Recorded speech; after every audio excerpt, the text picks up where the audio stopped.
Hello. Good afternoon, everybody. This is Vishal Ranjan. I'm a director here at Napius Consulting.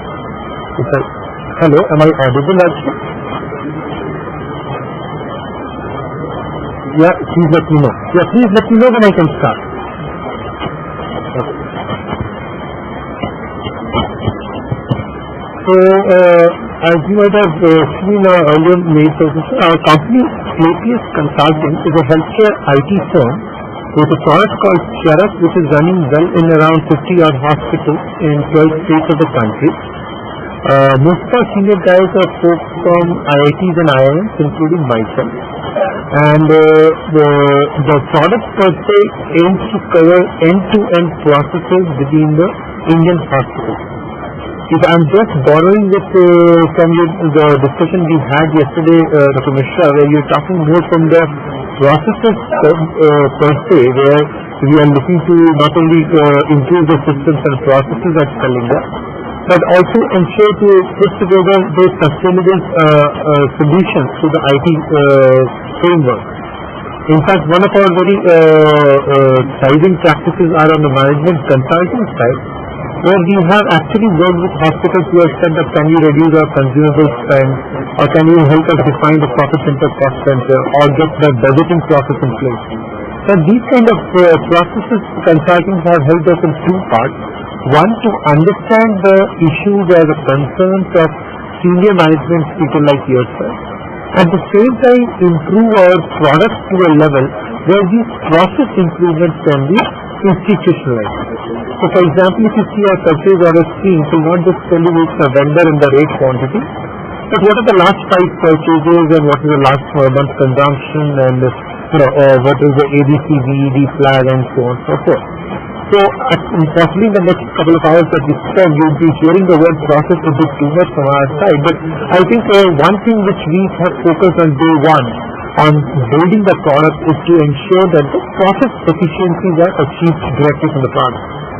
We also do some made-to-order solutions. But if you have a specific requirement for your hospital which may not be available standardized in our product, we can design it specifically for you. In addition, there are hospitals who have not only looked for the implementation services, but complete hand-holding lifecycle management solutions. So we have an office here in Calcutta, and we have a lot of channel partners in place who can take up not only just the software part of it, but even the hardware, network, operating systems, all those kind of management. So practically people have outsourced their entire IT of the hospital on us, and we are taking care of a single point solution. Okay? I was telling this, most of the senior guys are IIT and folks with exposure to companies like GE Healthcare, and more important that is the entire team has been building just and alone the product for the healthcare IT world in India. So whether you talk about Manish Gupta, who was the group CIO for Fortis, or whether you talk about Arvind Hiramat, who was the chief product architect for GE Healthcare, right now for the last 5 years of our operations, we have been doing just the product for the Indian market. Most of our customers, if you talk about it in terms of the spread part of it, right now we are in 12 states of the country, and among the national players, we are one of the fastest growing healthcare IT firms. And the mix that's important right from the age of the hospital to the size of the hospital, single specialty, daycare, charity hospitals, medical colleges, we have able to put together a solution which fits a lot of these cases without a lot of customization. Having said so, when we work with Kalinga, obviously there will be those 10%, 15% requirements for which you might have to change the product or customize the product. But a good 80-85% of your processes should be able to be put together through a configuration scheme. Okay? In fact, to just build on the thought that you left behind yesterday, sir, I was just dawning on the idea of the paperless solution. Now, if you talk about the paperless solution, you have set across a 2-year journey, and we appreciate the word journey here more than a destination, because most hospitals, even right now when we are getting the Foxproof solution in place, are covering more of the billing, pharmacy, inventory, front office activities. And increasingly they go into the electronic medical record areas where things like what happens in the ICU or the operation theatre, flow sheets and all are covered. And even down the line, if you are going to implement things like clinical protocol, decision support, emergency part of it, these kind of things we are able to put together some solutions. So what is very important from their perspective, that even if you have to have a 5 to 10 year horizon, this product is still relevant to you.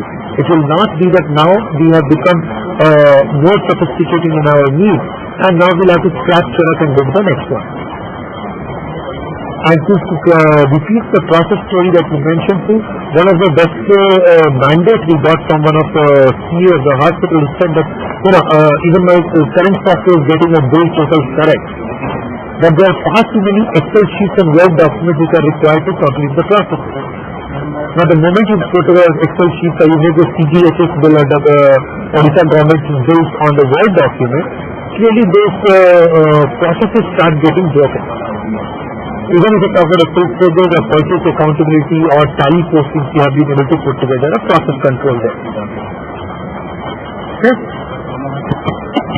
So the product that I just mentioned covers end-to-end requirement of the Indian hospital. So per se, wherever a patient's care might be required, I can send across a module next to you that inform the patient's touch points. So right now, if a patient gives a call for an appointment, so the patient got discharged, and you have to send SMS reminders for vaccination schedule or maybe a dialysis reminder or something like that. All those post-discharge activities and plus everything that happens in the hospital, registration, billing, pharmacy, lab, operation theatre, appointments, inquiry, front office, housekeeping, laundry, HR, payroll, so on and so forth. So we are able to put together all those solutions, but essentially the output of this exercise is where we created the electronic medical record. So all interactions with the patient with the hospital are interactive, and so a single click gives you the entire patient data on a single click. Okay? I'll just spend one moment on the technology side of it because I'm sure this will be very relevant in terms of the overall total cost of ownership. Because we have gone into a situation where hospitals say that okay, I have to spend say 30 lakhs on the software and another 50 lakhs in the hardware. And that is something which does not make sense, especially because the hardware costs are something which you have to write it off in possibly 3 years or 4 years time. A software is still stay for 10 years or something like that. Now what we are doing is the product is an ASP.NET technology, so it runs very well on the browser. In fact, even better, it runs on Firefox or Mozilla. So there are hospitals, big 50 hospitals here in Bangalore. For the last 2 years, they have set up those thin client solutions where they don't need to purchase those high-end computers which will be a 30,000 rupees desktop and then put a Windows XP license of another 10,000 rupees. So what they would be spending is for that 40,000 rupees per desktop, they will be buying those thin clients which come for 10,000 rupees and run Charak as good as anything else. Now, few very nice things happen here. One, of course, there's a price cost to the hospital that comes down. So if a 250 bed setup, if you're talking about even around say 50 to 100 terminals, so this itself translates to good 30 lakh rupees straight in savings in terms of desktop purchases. The second part is happens because the software is installed on a single machine and you don't have to install it on each of the terminals. So your support, your upgrade, your virus security, your firewalls, all of that is limited to that server alone.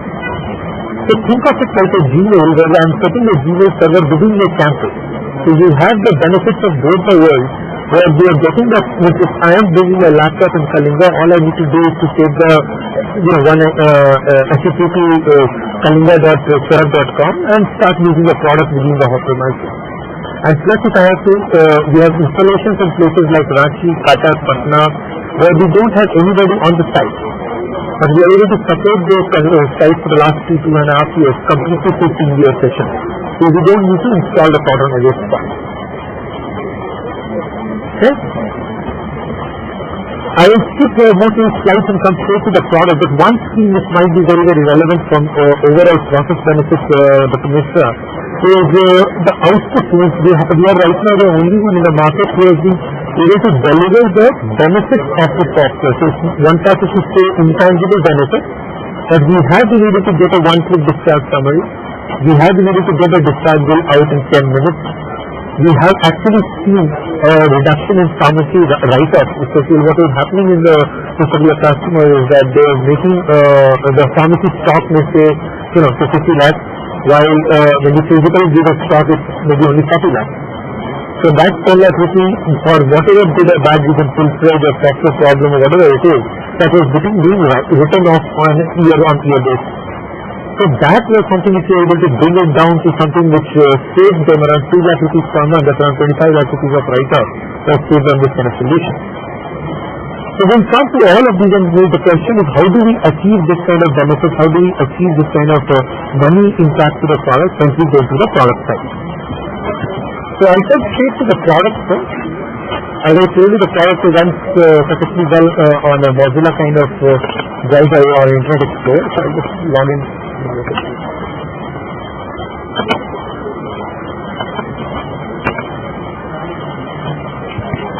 So before I proceed, do I have any questions at this point of time?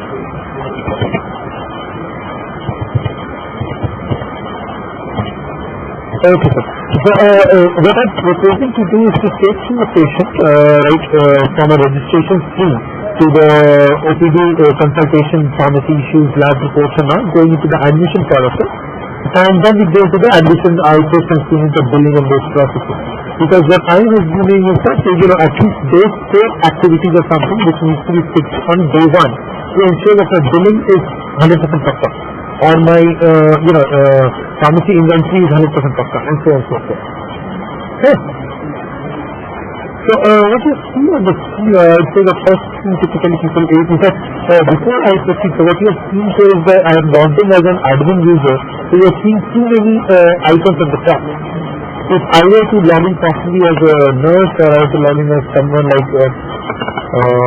this is space person, which is like this.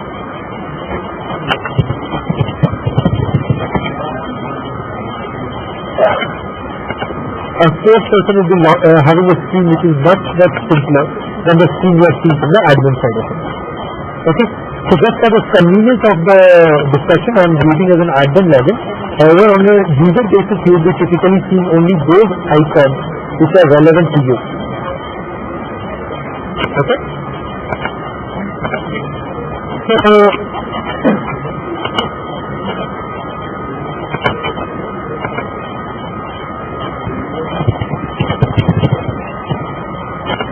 what you see, sir, is that the two things which will be coming on the day 1 is typically what we begin with the registration screen, and there are variations to the registration and part of it.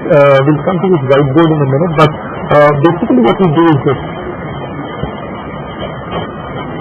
Now, anywhere in the product should not take the user more than 2 clicks. Now, this from the usability part of it is very, very relevant, especially when you're talking about a billing person or a funded person who might be doing a registration right now and suddenly has to take an advance from the patient. So 1 click and 2 click is what is required to navigate through the product. Especially if you compare to the Costco or any standard products in the market where you do a lot of treasure hunting, finding out that there's a very nice features out there for maybe bed management or those sorts, but they keep on hunting where it was and they don't use this product. So usability is something which is very, very important from the people's perspective. So what you are also seeing here, in the registration screen, the things that you see as a mandatory and non-mandatory are something which you can decide for yourself. In fact, what is important here is not only just that you have provided a registration screen, but there is a configuration screen which allows you to decide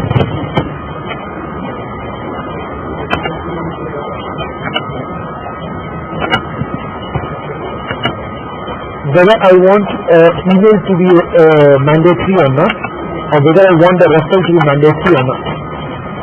So what I one of the benefits of going with a standardized product is to not only leave it that whatever you tell me I will do it to you, but also give the ability to yourself or Rajshri ma'am or your IT team to do things on the fly without even calling the support team. So if I don't want this mobile number to be mandatory, or I want to make email as a mandatory, you can change it yourself. And even things like what you see here, that we are working with one of the missionary hospitals, which says that prefix is not always Mr., Mrs. and Miss, but something like, Father, Reverend, and so on and so forth. Or for Army hospital, they were talking about Lieutenant Colonel, Colonel, and so forth. So those kind of things you don't need to even call us, you can change it yourself. And one of the most important things which is captured in the registration screen is the patient category. So it is an FHCL patient, it's free patient or a government of India patient or something like that. So these kind of things you can set it up on your own rather than you even getting yourself into part of it. We will emphasize on these configurability or the ability that the hospital can manage the solution on their own so that the control stays with them.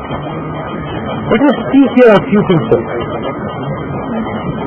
I am right now searching a patient for which if I have a registration number, so this registration number stays with the patient for the rest of the life. Here you can click the patient image if you want to put across. If there are hospitals who put patients on clinical trial and those sort of it, you can put it through. And those registrations are available here. Now you can print a plastic card from the patient's screen directly here, which this is in the registration card person. Or you could also use the patient's part of it from the generating the registration details and putting the demographics part of it. What is also relevant here is this. Let me talk about some variations in the baby register or a sick register, where in an emergency case you will not be having the liberty to enter even 10% of that data. So in an emergency or in terms of a short registration scheme, these kind of schemes can be leveraged to you. So you can decide what is mandatory, not mandatory, and go ahead as you said earlier. What is also relevant, sir, is if you talk about something like a baby register where the mother's details can be used to register babies. So it's kind of a stupid way to ask the register either a phone number or the address of a baby when the mother is already in the hospital. So all it does is to search the baby's mother's registration number, and on that it pre-populates the 90% of the registration details. The other thing which is useful, especially on the front office part of it, if you are doing a camp, or I'm sure as Kalinga you'll be organizing quite a health camp stay at XIMB, and you might stay across anywhere, create a new camp, which says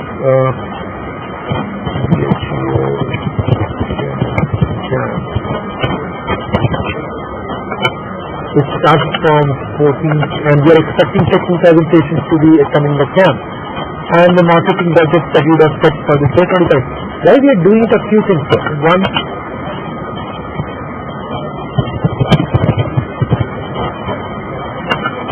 first, it gives you a calculation procedure. If I have set across a budget of that 25,000 rupees, and we had expected 2,000 patients to be screened, how many of those patients actually came to our hospital?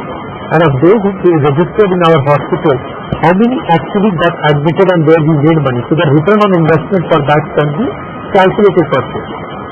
And in the same part of it, if there are people, what you do, you carry a register, do those, collect the data on each of these camps and come and put in the system. So you say, I had budgeted for 2,000 patients to be screened, and right now we have seen no more than say 1,500 patients. So then you know the target versus actual calculation and return on investment for these kind of camps. Coming to the APB part of it, so what happens is something very simple. All the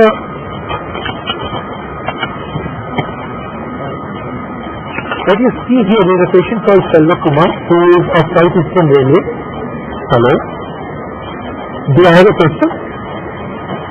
Okay. So what we are doing here, that all the billing person, the front desk person is to do is to, in fact, if you see below, who did you see last time, what was the kind of consultation, because all those rules that you will have in your hospital, which say that for 7 days it's free, or consultation is free, or within 90 days you have to get your registration done again, or senior doctors, the charges are separate enough. So what we want is to tell us the rules. We don't want you to, the front desk, to be deciding the rates at all. So if at all there is a consultation person, for example, this was a free consultation. Just a second.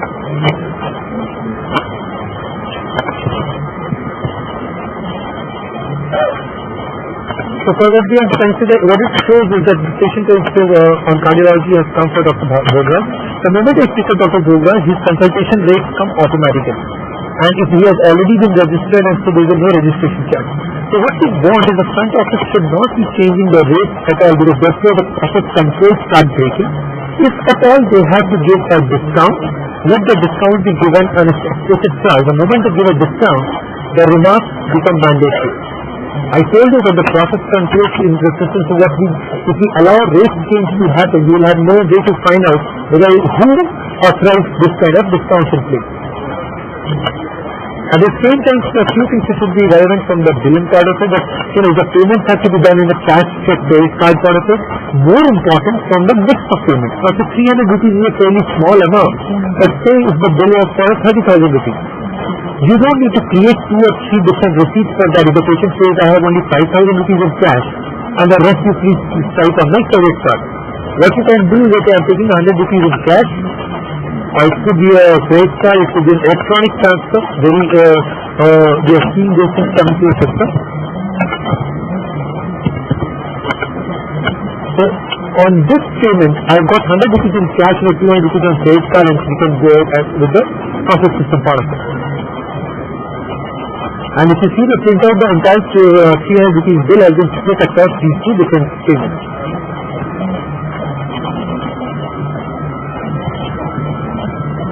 So you see cash was paid so much and credit card was paid so much. Now what is also interesting here is this.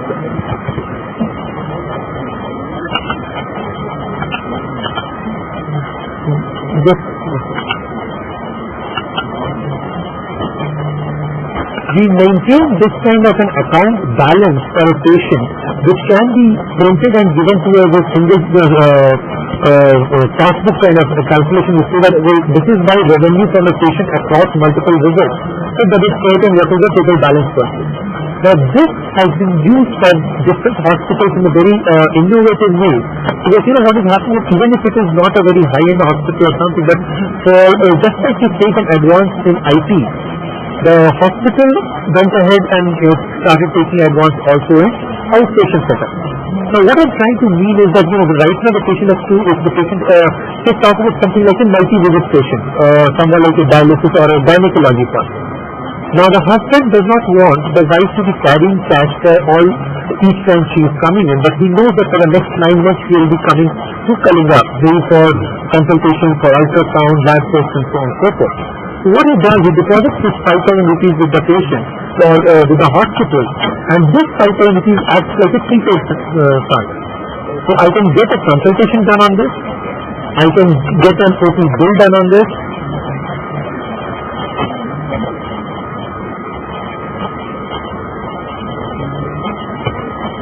say something like a CBC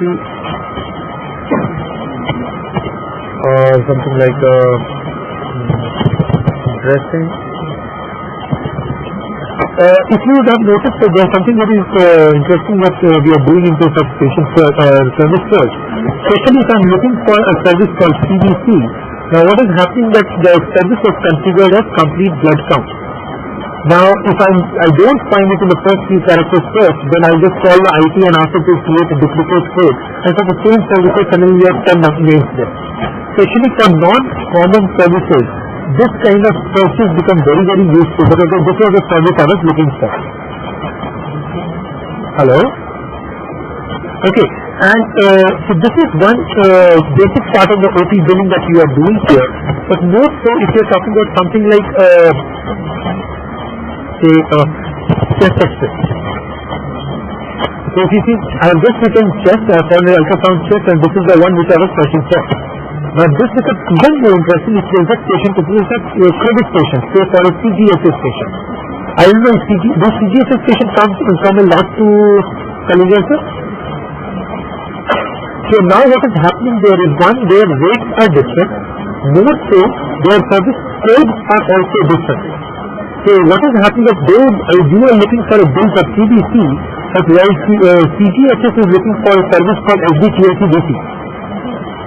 Now your front desk guy is going to get confused if they have to search for a CGSS book every time and have to search it through. So what they can do and what we are allowing you to do is this mapping where you do the billing as per your hospital rate. The software will take care of it that if you are doing a hemogram, I will look into your lookup table and print the SBTLC duty for that.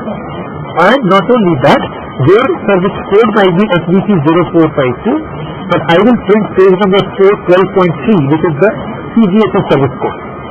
Because by doing this, the back and forth iterations that happen and the collections, and just by this small step, one of the missionary hospitals here in Bangalore was able to reduce the CGHS rejections drastically. Because what is happening is every time they have to look into the book, write their surveys and send across in the Word document or an Excel file, and kept on, and the corrections were anyway lost. What you are seeing in this bill are two, three things in addition, sir.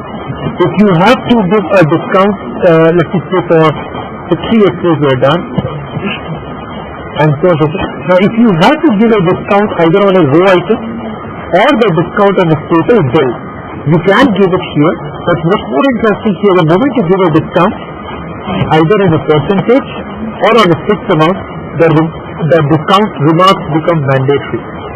So who allowed for this discount? Dr. Chetna did under a community gathering or something like that. And what was the voucher number or reference number, you can mention here. So this is something which we are allowing you to do this calculation here. Now two things can happen at the payment stage. One, I can receive this 554 just like what we did earlier in terms of cash, check, credit card and those big payments. Or there is a 5,000 rupees which is deposited with us. I can use that, and now what? Hello? So now there are two things which has happened very important point is, let me first answer this, I'll talk about the OP advance in a minute. What we are also doing, especially in the, because the doctor accounting at the end of the month is a hell of a headache for a lot of hospitals, especially if the data is not captured correctly at the billing stage. What has happened here, for this particular patient, the things that you see in the brown, for a mini dressing, we have what's called a professional service where I have to pay to see a doctor. Think of an ultrasound or think of a CT scan or a CAT procedure where the radiologist has to or the cardiologist has to be paid. There's a number of dressings, a number of ultrasounds that we report on. So what has happened is Dr. N.M. Gupta is the one who wrote the prescription, but Dr. N.M. Iyer is the one who has done the dressing. And this is the data which gets captured during the monthly statement when we are calculating the payout. Even so, this data is something useful for your statistical purposes, even if we are not paying the doctors on per dressing or per services and all. Okay. Now on this OP advancing, we are there. So the few things that has become useful from the hospitals, especially in Bangalore, where we have seen doctors using hospitals using it as a marketing tool as well. But their logic is for that gynae patients who come here for 9 months, even if there is 50 rupees retaining on their plastic card, 9 or 10 times the patient will come back to us. So this was something they used for retaining the patient. And from a patient perspective, they don't have to stand in hundreds of queues and they don't have to, every time they buy a medicine or every time they go for a dressing or something like that, they don't need to carry cash and stand in the queue. So the convenience factor comes to them.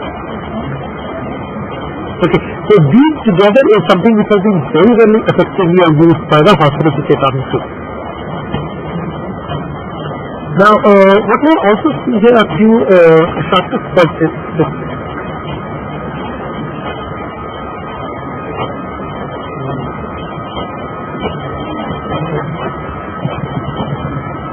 Now what has happened, sir, if you see there is a discount given or the amounts we paid and all of those things. But what has happened that whatever is cut as a lipid profile or a hemogram or an X-ray electronically reaches the lab. So the lab people or the radiology people know that I have to collect a sample for John Krishna Swami who will be coming down for getting the lipid profile and a hemogram done. So at this point of time, is at the phlebotomics level, there is an electronic process that we are setting there where you can print the barcode, and these barcodes can be pasted on the vacutainer, which typically looks something like this.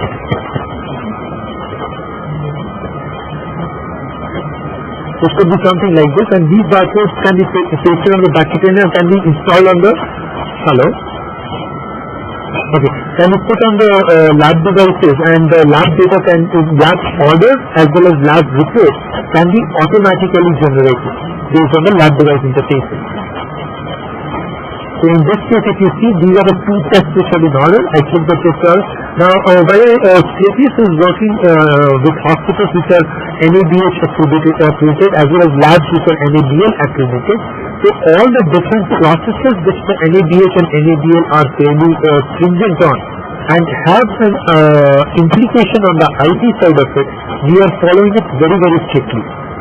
So for example, if NABL says that you have to get the sample collection time from the phlebotomist head and what time was it received in the lab, they have to be kept separate. And if we are writing the lab report,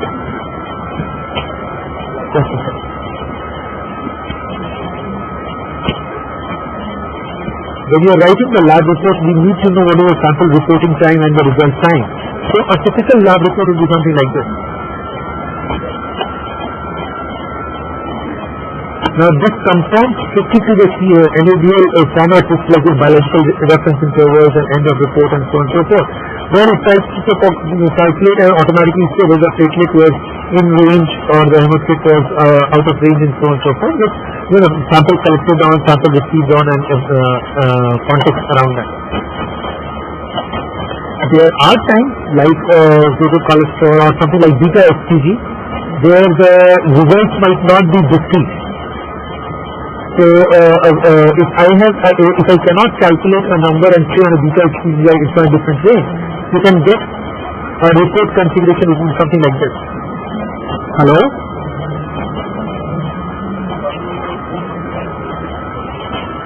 Sure.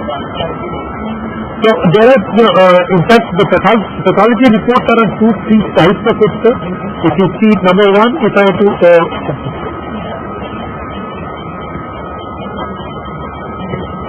first page, just first page.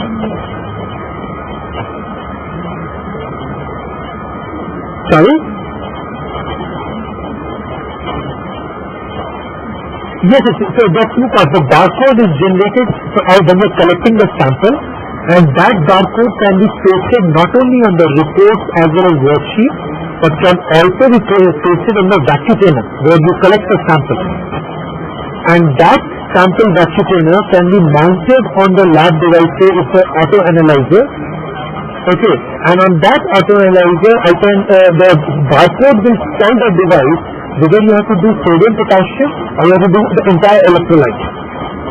You don't need to punch that number in. And at one point it says you are mounting for 12 different vacutainers. Each of the vacutainers has different tests to be done. Right?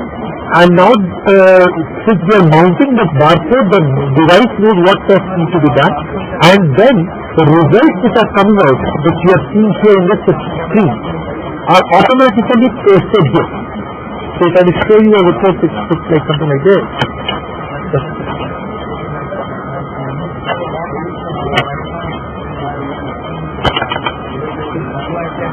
So what it's trying to show that we have seen numerous mistakes which happen because a platelet count was instead of 1,40,000, you just got the zero and became 14,000.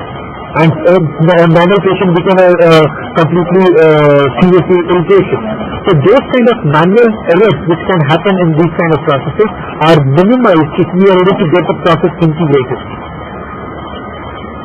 So the results if you see, right now the sample studies have not been collected. If I will take a sample and report it, the results can be pushed straight from the lab devices. Hello? Right now we collected a sample, the sample for hemogram as well as lipid profile. So what I am right now doing a manual data entry. This manual entry could have come from system automatically if we have a lab device pushing out the data.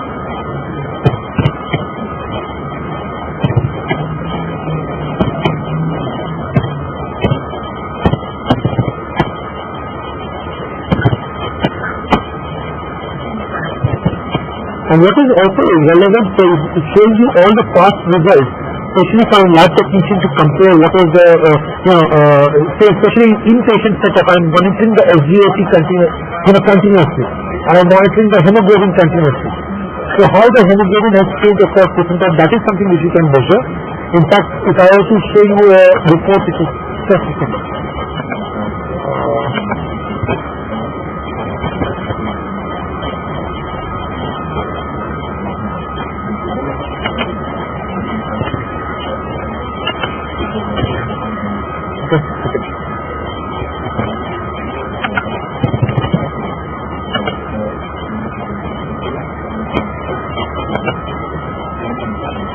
So the past visit, so for example, right now I'm writing a report for say SFL, and I want to see how has the SFL behaved in the last cycle. So right now there is no SFL, but those data can be reviewed then and there from the lab part of it.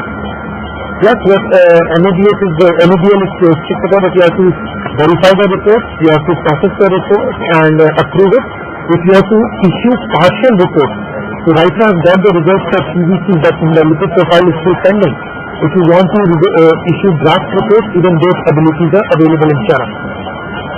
And plus these reports that you see can be printed like this, which I was just showing you, especially for the clinical purposes, because it's an inpatient. IP visit number 00219. So on 6/12, this was the done and the serum creatinine. On 5/12, this was the done, this was the electrolyte and creatinine. So they are just monitoring the results, and so one below the other if you see these reports, and if you want to issue it to a patient record, especially from the clinical perspective, it becomes much more relevant to read. Am I on the same page here, sir?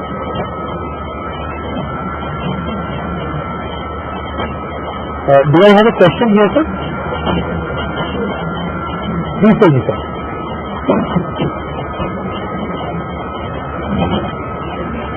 Yes, sir.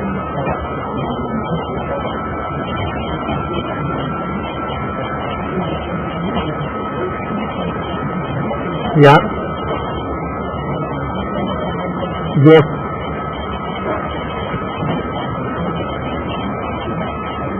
Correct.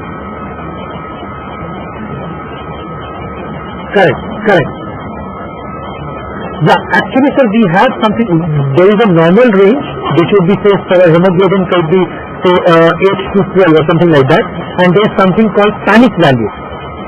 So panic value, if you have something which is either a typographical error, or it could be something which is instead of 12 you have put 1.2 or you have put 120, right?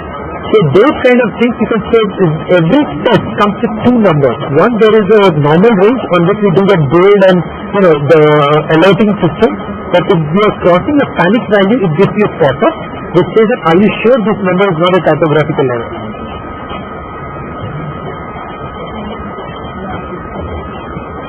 Yes, sir.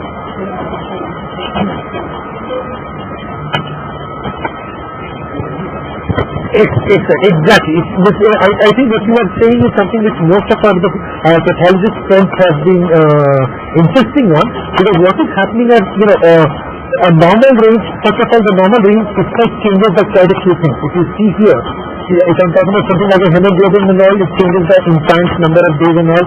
It changes by male, female, changed by adult, pediatrics, and so on and so forth. But even beyond that, if there are some things which goes totally out of that, we have, as I said, this configuration is different from the configuration for lab test panic value configuration.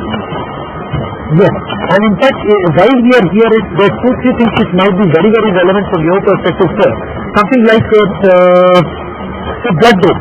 There are only 8 types of blood groups that we are knowing. So you cannot write a 8 positive. Let me do this here.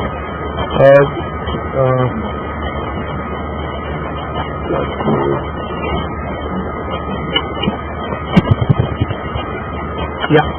So what you can do is, this is 8 positive, alright.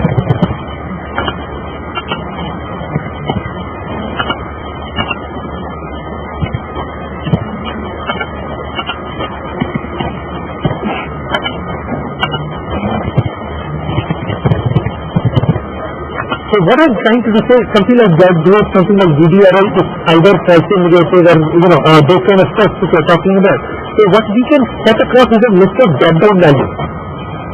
So we don't allow this, you cannot write A negative like this as well as like this, or some people write it with a double quote or something like that. These things which make the report non-standardized. Correct. So if for specific tests where we know that the range of values will be either positive negative or GDRL positive negative. So you don't really allow them to say yes or no to that. You can say only positive or negative, that also is a particular format. So it gets standardized from your perspective. Do you have any other question out here?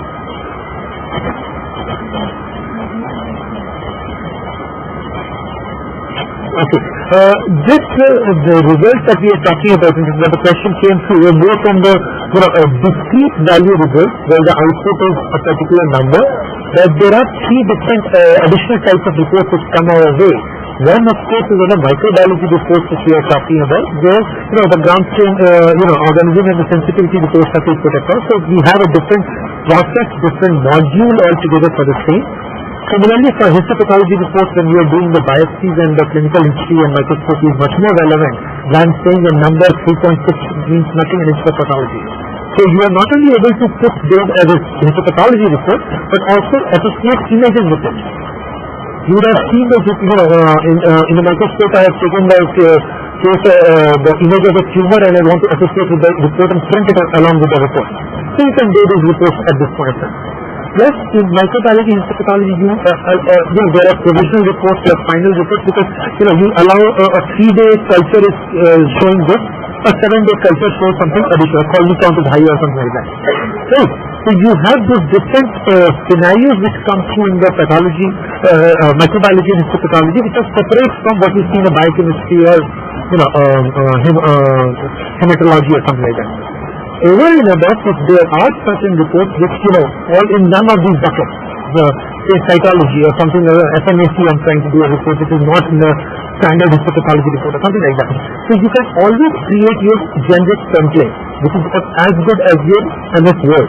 So you would see right now, even as we speak in your hospital, there will be lots of Word templates that the pathologists are using, and they make us changes small here and there, and they just push it through the lab report. So those templates can be created for yourself based on the test. It will give you a prompt, and on that test you can write a text with the bold, font, italics, all of that, and the report can be printed accordingly. Okay? Hello?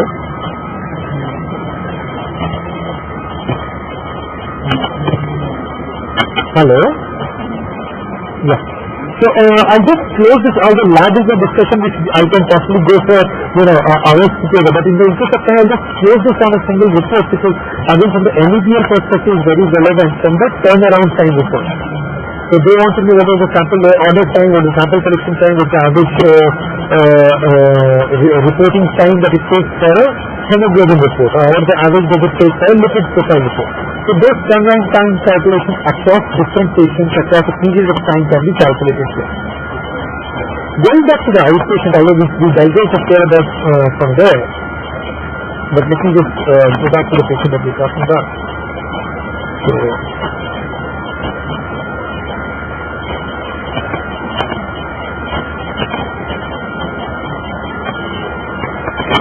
let's assume that these are the differences which are happening in the OPD. I am right now not going into the EMR side of affairs here, because what happens in the doctor-patient room, where the doctor can write a prescription, doctor can send across a pharmacy order, doctor can send across a lab order, they review the past reports, all of that is a fairly detailed, long module in itself. But right now focusing on the non-clinical affairs. If Dr. Mishra and your team wants me to go into that area, please let me know.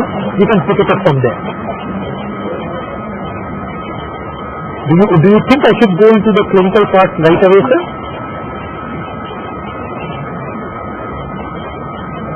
We can go to the next step right away. So now assume that all of this what we said, this patient has come through an admission. In fact,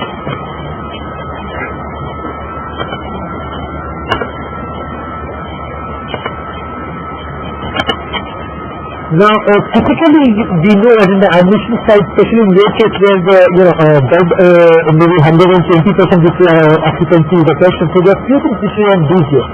One, we have an ability to book admission, so you can give your booking number and somebody who wants looking for a planned surgery 3 days down the line. You can put across for this patient number 0072.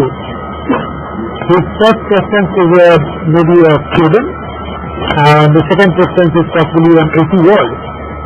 And Dr. A.R. Bandyopadhyay, and expected date of admission is on 18th of this month. You can save the patient on the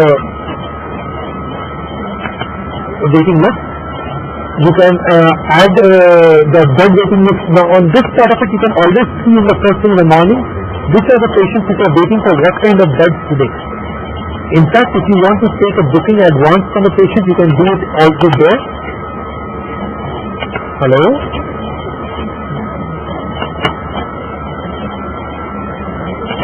So the patient has to make a small advance of 5,000 rupees, and this advance will automatically get converted into his IT advance when the patient gets admitted. So I can print a receipt and give it to the patient then and there.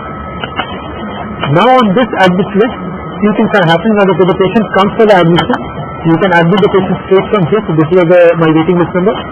All of those details have automatically come here, as you can see. What is very important from your front of part, you know that this patient is not a credit patient. That the rate list it will follow to South Eastern Railway. Now South Eastern Railway might be following the CGHS rate or Northern Railway rate, I don't know. So these mappings will be done automatically in the system. Nobody has to manually come in the picture and do their credit billing and rate list mapping process. All that conduct does is number one, they select a bed.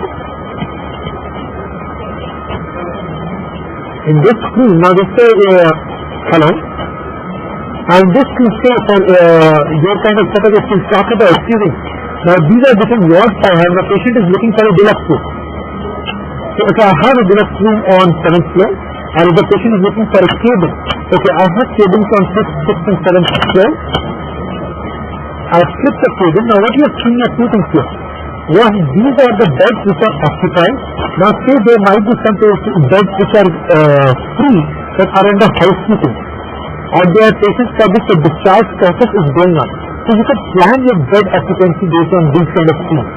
So all the front desk has to do is to select a bed and save the bill, and here there is an admission process which is managed. So it's a dialysis patient, and the admission is pretty much over. But I will take, now this is one of the simpler part of this thing. But let's talk about two things which are important. Here in the bed itself, I am getting a one view if the patient comes say for managing for a general ward. I know that okay, I don't have a general ward bed available in third floor, fourth floor, but there is something which might get available in fifth floor. So now for that period, till that admission, I can put the patient again on a bed day floor, or might give him an upgrade. Now the moment you give an upgrade, there are few things to happen, because it's not just the bed rate change, but also gives the services like a CDC where cost you 100 rupees in a general ward, but they become 150 rupees when I am doing in a semi-deluxe ward. So both upgrades, so the rate will be as a cabin, but the billing will be on say a deluxe room, or something like that. And the estimated days of stay is for 4 days. So those kind of things can be added out here. Plus,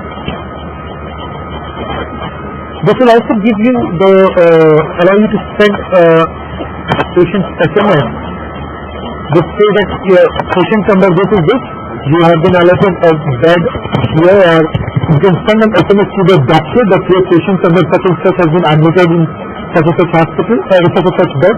You can put it there. In the same screen, you can look into the past admissions of the patient if there are any, or you can admit a patient without showing without putting a bed special and put the patient to a wait list. In your case, what I am told is happening actually more often than not that I need to admit the patient, but I cannot right now allocate a bed. So all those options are available in the screen itself. Okay? Now, in addition, if there are an emergency certificate for an emergency admission,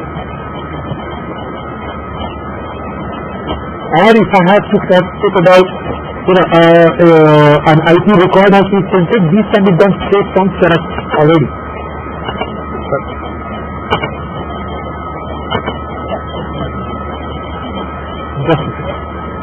So if you see here, the patient is looking for a single bed. There are no single beds or deluxe beds available. I can give you a twin sharing, and on that twin sharing, these beds are not available. This is a bed I can give you, so this is a bed you can get straight and save and send the IP record.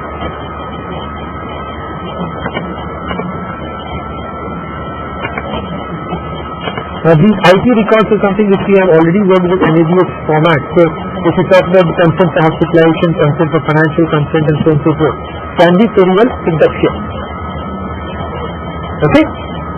In addition, if you want to print those labels as a stickers as a big look, because what you can do is that you have, rather than writing the name, age, gender, location every time in the patient's file, you can print this kind of labels, smaller, with a barcode if needed, and they can be used as stickers all across the hospital.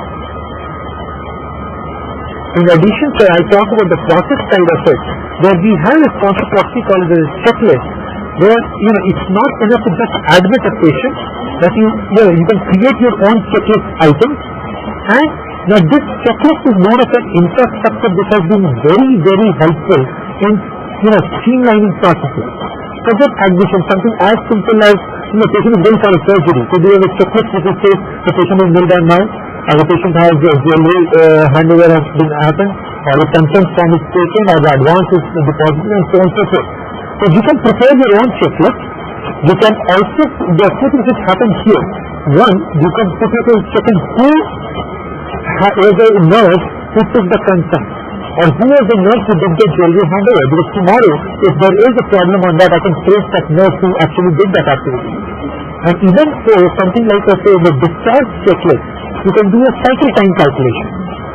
Because I need to know whether the patient's discharge intubation was done at 8 o'clock in the morning, the bill was ready by 9 o'clock, the pharmacy was cleared at 9:15, lab reports were there at 9:30, but the discharge summary took 11 o'clock. So this checklist although sounds like a very simple stick on a cross screen, but as an infrastructure is a huge workflow component which allows you to control your processes and standardize your delivery system much more. The word which we used yesterday, Dr. Mishra, on the system side of it, this ensures there are systems in place.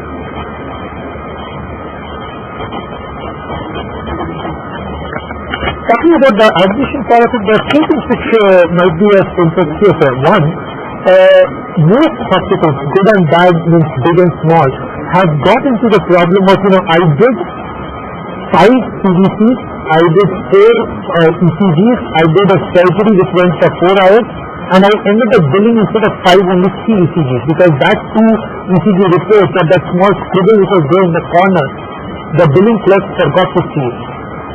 Or that CBC report had not come in, and after the patient went away, and now the after discharge I am getting a CBC report in my hand, and there is nobody going to pay for it. Now what we say that these kind of, and these are pure money questions, because that impacts the bottom line, because the money, when the patient is gone, there is hardly a way that you can get the money back. So what we believe is that we should go into making an event-based billing system. Thereupon, you don't really need to make a discharge bill at the time of discharge, which anyway takes 4 hours, 6 hours, whatever time of period.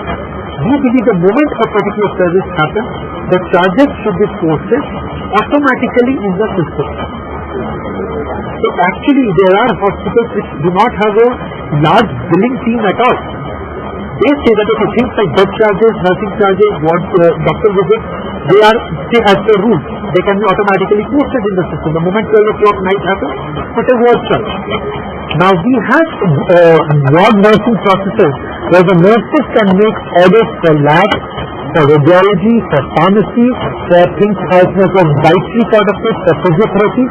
Pretty much all these treatments and the patient care can go through the discussion between. Now, if you see the status here, that's very interesting. I am not allowing you to go to the next step unless you have completed the checklist. So this is a process control that has been enforced in the system. If you have not printed got the admission consent or you have not got the admission advance, please don't start doing the treatment. You will choose to stop the process or you choose to override the process. But whoever overrides should have the access to it and then you know who has done it. But look at a patient who has got that access to this patient. Okay, I'll just reload the page. This is something which is very interesting from the process control. What it does is, based on the advance that has been given and based on your hospital's process of minimum tolerance level, the software gives a pop-up which says the patient's account balance is less than the minimum balance that is prescribed. So now it does not stop the treatment. But what it just says is a caution to the nurse that if you are ordering a very expensive investigation, or even that, just as a caution that somebody needs to go and ask the patient to please process your advance. How do I know about the fact that? Because I am doing an event-based billing. The bill is ready at any point of time. It's a concurrent billing going on. And plus here I'm seeing these are different lab tests which I have ordered so far. I'm making a new lab test, which is fine.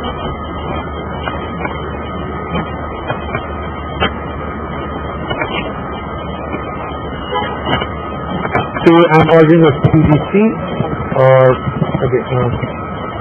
calcium. If it's an urgent order, you can mark it there and the lab will know that those samples which appear in different colors, that these are urgent order or discharge order or different. And again, if you're sending the test to an outside lab, they will send you integration and those pieces can be put together. So let me just complete this. The moment we send the order for a pharmacy, for a radiology, for a lab, it automatically hits the bill. Or what we say is cashless. So then, for example, since if you see the admission fee was automatically posted, a potassium charge that PICU system made a lab order, potassium came automatically. Now even a lumbar puncture is the bedside procedure that we are talking about, it appears from a taskless concept. So what it says that I have a task to do a lumbar puncture. Which doctor did the lumbar puncture? Dr. Sudhash's did it, the charges have automatically come in. So what we tell the doctor, we tell the nurse or everybody, that you do what is required as a clinical part of it. The software will take care of what is the billing process automatically. And because we are doing it on a continuous basis, I can not only show what is the current bill, I can put together an estimate, I can prepare an interim bill and say how much the charges will go to. Talking about the estimate, it could be for an outpatient or it could be an inpatient, which will be something like that, where the patient says,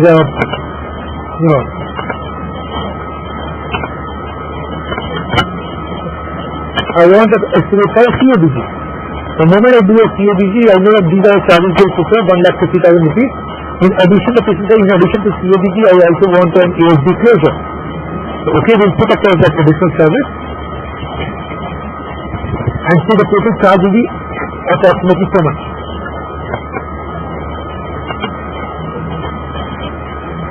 And this estimate is tracked when I am making the charge slip where it says that the estimate was for 80,000 rupees.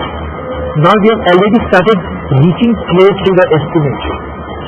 So as a patient or as a hospital, we should either revise the estimate or we should check why the estimate is getting violated.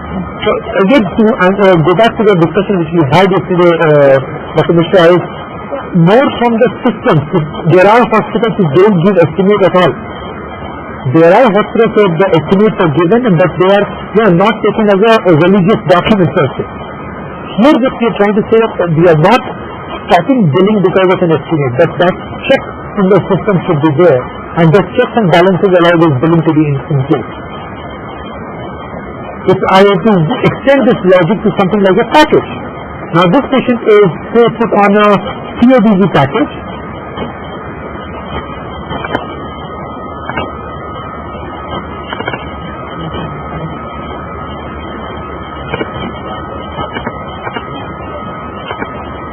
There were no packages. So this is a package which is for 2,000 is small amount.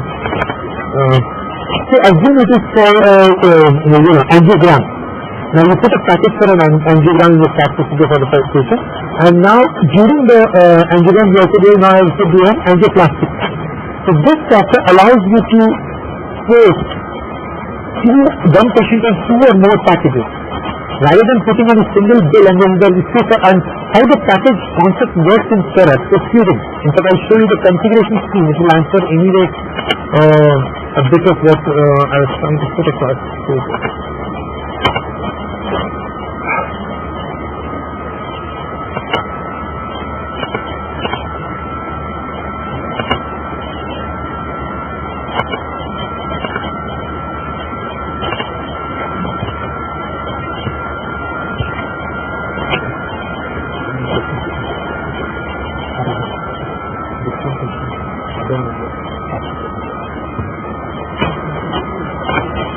So for example, if it's a patient for a coronary angiogram, now what you may have that this includes special infusion forms where it has 2 GRBs included. So what we believe is that the standard people or the billing person or the nurse need not worry what is there in the package, what's there not in the package. Especially these packages for a CGHS package may be for only 3 days, but for a deluxe room or suite patient we may have it for 5 days of stay. Or instead of 1 CBC, we are allowed to, a pharmacy up to 2,000 rupees is only included in a CADG, in a CGHS package, but pharmacy up to 20,000 rupees is included from a suite patient, or something like that. So what we are trying to put across that you define your package as per your typical policies in the hospital, and the software will make postings as if there is no packaging. And then when we are doing a discharge, at the point of discharge, the software will automatically see which are the services which are within the package. They will automatically merge to give you a single row item, and those items which are beyond the package will appear as an additional charge. Few things happen here very important. One, as I said, you get to know what is there in the package but not in the package on an actual basis, rather than leaving on a discretion of the nurse or the doctor who says that if the patient stayed instead of 4 days, stays for 5 days, doesn't matter if it's in the package. No, if it's in the 5 day, I'll bill for the 5th day and I'll show the 5th day as a discount. So that gives you some control on the billing part of it. It gives you control on the cost to serve.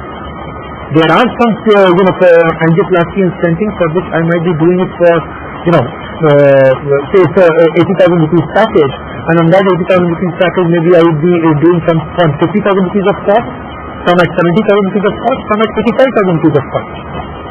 How do I do my costing unless I don't do the services on a line by line item?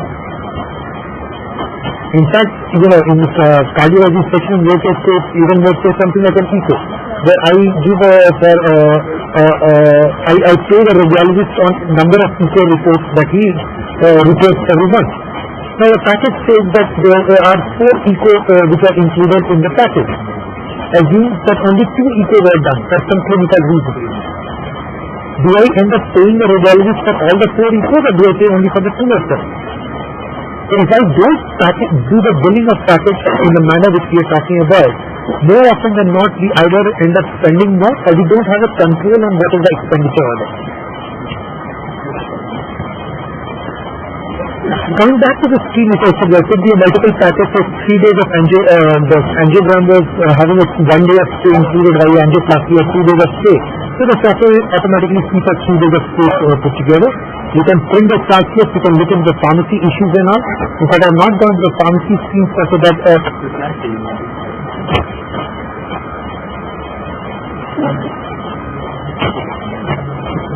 just a second, you could send me an order number where I can show the package of the order. So, sorry sir, if you talk about something like a pharmacy issue, typically the pharmacist gets an order on his screen like this. These are the different nursing orders which have come through, the OP orders, their IT orders, all of that, on which they click on the order. If the item is there in the part, in the stock, they just take an issue, which hits the stock as well as the bill automatically. So it's actually one-click issue that they are doing. Their PRO is to ensure this thing that the different items which are there in the order, I press an issue and goes to clearly. Not only that, if the nurse has to make an order, she might say for CADG or for a C-section. She might use something like a kit that we allow.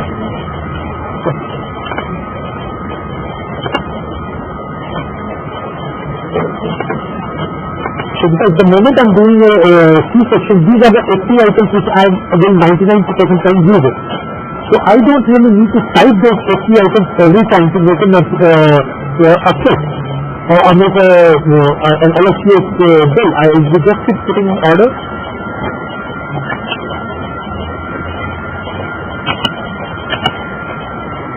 I'll have to put the checklist.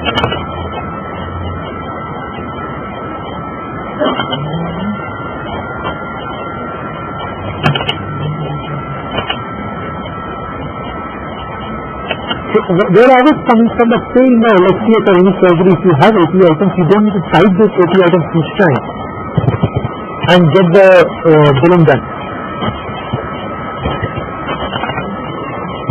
As you can see, the orders can be done on a brand name or on a generic name. If there are generic names configured, this hospital is not using generic names, that's not configured. There could be an approval for the processes and these could be put across to the pharmacy automatically. The moment the pharmacy pays the charges, it comes straight into the charge.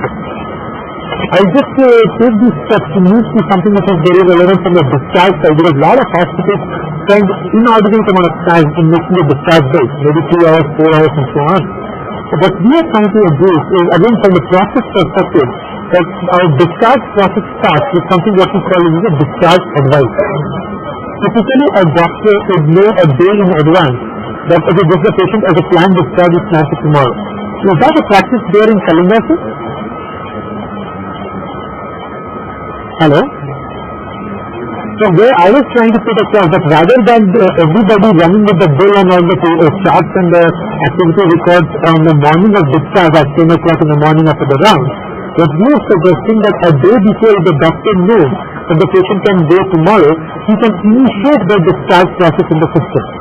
And the moment a discharge process is initiated, everybody who needs to know about it, again from the checklist and the workflow, gets to know automatically.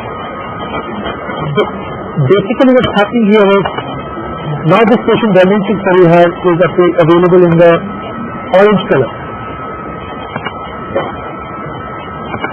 Yes, sir. Yes, if you talk about discharge against medical advice, they will never happen through this planned process. But if we are talking about the 90% of your routine discharge, you can initiate the process through a discharge advice, maybe a day in advance or first thing in the morning, because now what is happening, the lab comes first thing in the morning at 8:30 and sees that these are the patients which are going to be discharged today. These are the billing person comes and says, I will start making the bills for these are the patients who are going to get discharged today. Okay.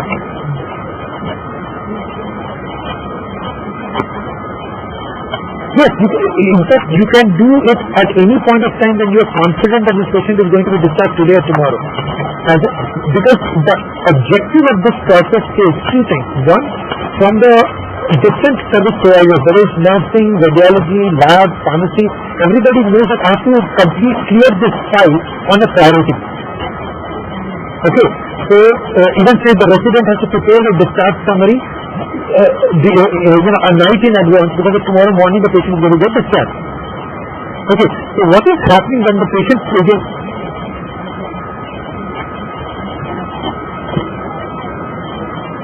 it could be a leave on request, or it could be discharge against medical advice, or it could be a death.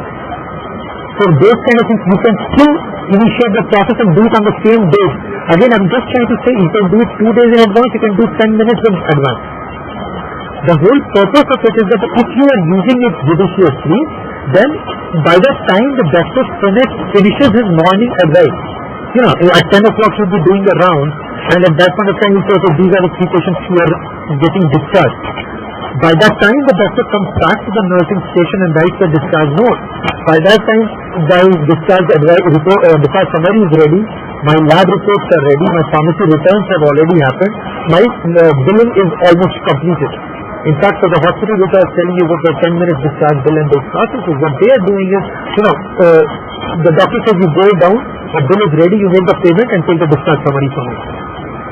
So this is something which can be done only when we are doing this discharge advice process in a much more structured way. If you to see our discharge bill, this is where a lot of these scenarios start happening. Because I'm talking about the final IPD bill will have charges for a cash patient, for a credit patient, there are authorizations, there are ward charges put together, so all of them have the charge sheet has automatically come here. So the total bill is say 70,000 rupees. There are advances and charges put together. If there are any OT charges that were put together, if the OT that is already there. Now all the rules that you have for your OT, sir, which is a start time, end time,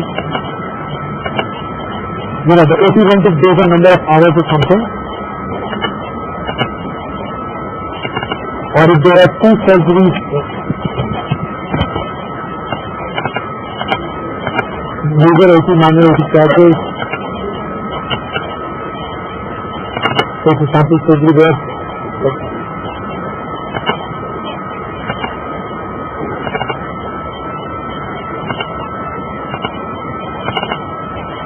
So based on the grade of the surgery, you say something like what NCI say appendectomy. If it is a normal surgery or during appendectomy, the intestine is mixed or something like that. So you can change the grade of the surgery. It could be in the minor surgery or major part of it. And if there is 1 surgeon, there are 2 surgeons, all of those rules can be set into the system and those calculations can be calculated accordingly. So if you have a rule that anesthetics gets 20% of the patient after the hospital, subject to a minimum of 500 rupees. So those charges can be posted here itself. And these will be something which will go into the final ITD bill automatically. Again, there is a discharge checklist as I said. On this you can state whether these 10 activities bill was paid, time was created, expense were received, or not, you can create it on your own. So this gives a checklist part of the system. Plus, if there are any pending orders, so these are the orders that are sent to pharmacy but they have not yet been billed. So you would call up pharmacy and say either you cancel that order because the patient is going, or you issue the bill because I have to make the bill completely. So those charges come into picture. Plus, if there are any discounts to be given, discounts say on line item or say on all lab services or all on ward services. You can post it that way as well. Put together, there are the bill comes something like this.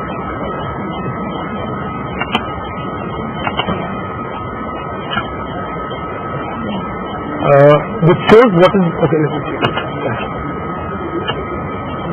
the bed charges, procedures, lab investigations, medicines, so on and so forth.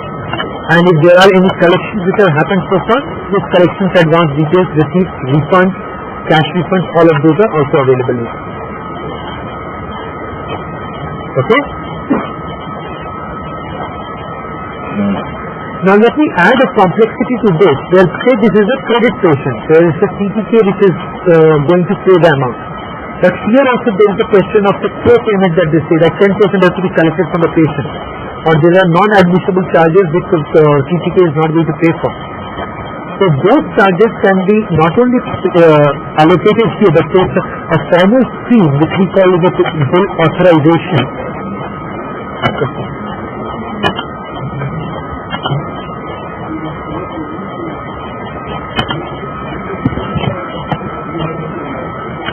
So if I've got an authorization from a TPA for say 50,000 rupees, authorized DICOM, and insurance ID is this, authorization ID. Once you send for the insurance, we have approved for so much as of today. If there is a letter that you have sent across, you can upload the letter here itself. It could be a scanned image or a PDF file, whatever that we are doing so. So this is the authorization I have received from them.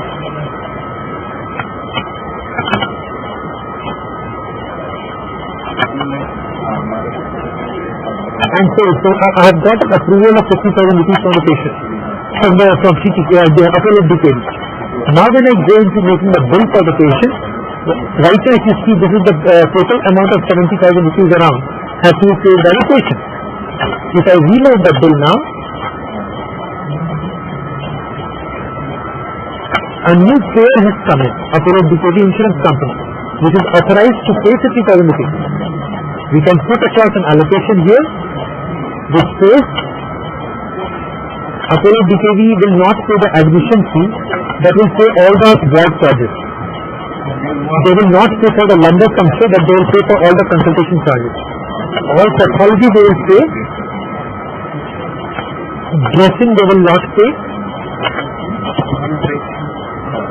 Ultrasound they will say, but this MRI they will not pay because it was not as per the letter or something like that.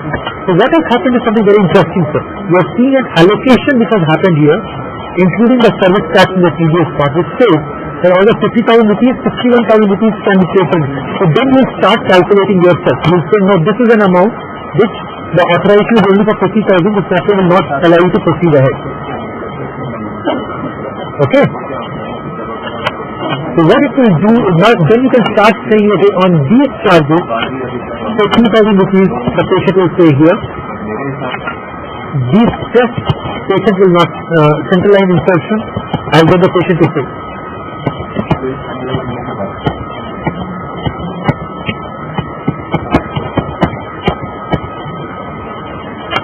So now what we have here, an authorization of 55,320, they have to pay 50 and the patient has to pay 19,816. I'll save the bill.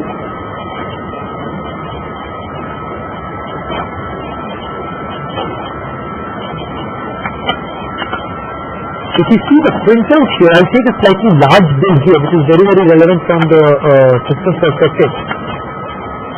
So this was a 7 lakh rupee bill, total the patient paid for 1 month and all. And this is the total charges as per this, and this is the advance. This is the net amount of advance, total advance to be the amount payable here. Here it is showing a breakup. PTK to pay 3,20,000, patient to pay 289,904.61. At this, we have got advances so much and the receipts are so much of printer. Now, what is also interesting if you see the detailed bill.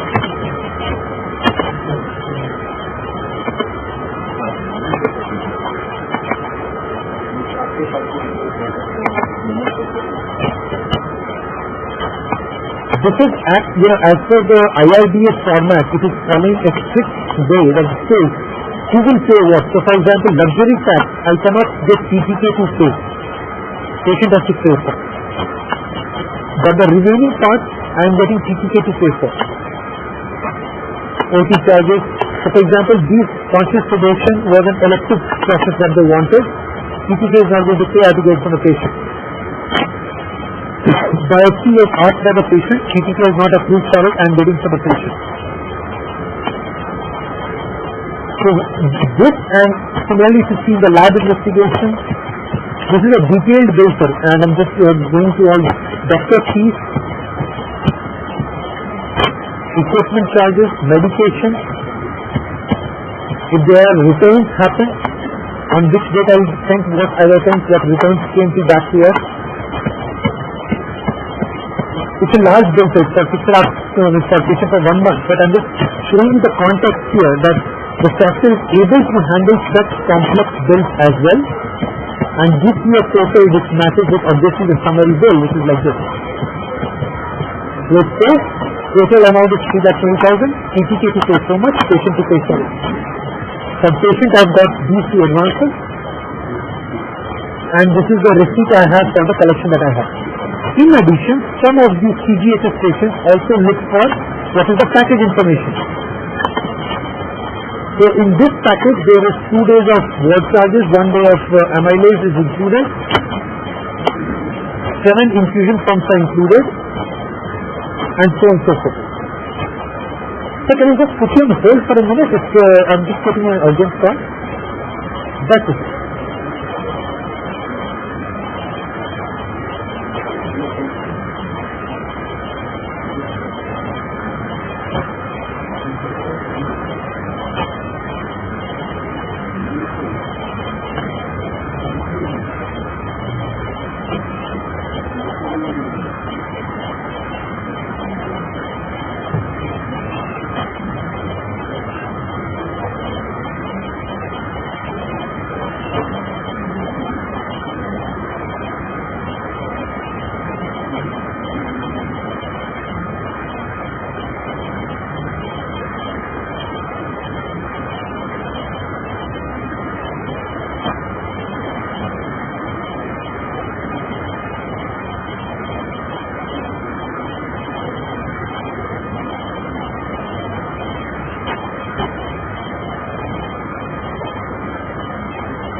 I'm sorry for actually this phone got disconnected. So I'll just, without going too much on this, I just wanted to show that even when you're printing the bill, you have an option to decide what you want to print.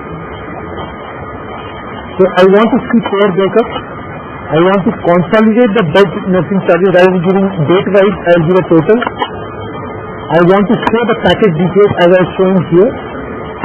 Because sometimes to the patient you don't want to give such a detailed bill.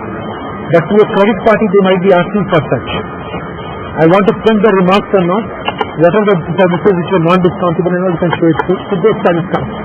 So I'm just trying to give that as a part, and now this can be sent to say Apollo DKD as just we are talking about. With a cover letter.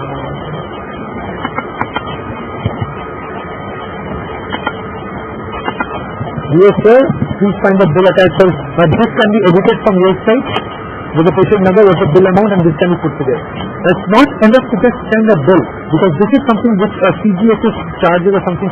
As I said, first the service name, service code, the service rate are fixed up based on these different types of credit parties. But what happens that right now when we send it outside the system, and tomorrow if we, of that 50,000 rupees that we had billed for, we got only say 45,000 rupees. Now that 5,000 rupees is a revenue loss because it could be a rejection for as simple thing like you are supposed to send across a lipid profile report. The lipid profile report was not sent, and hence they have deducted 500 rupees. Already important. So we have a scheme what we call as a credit bill settlement. Say something like this.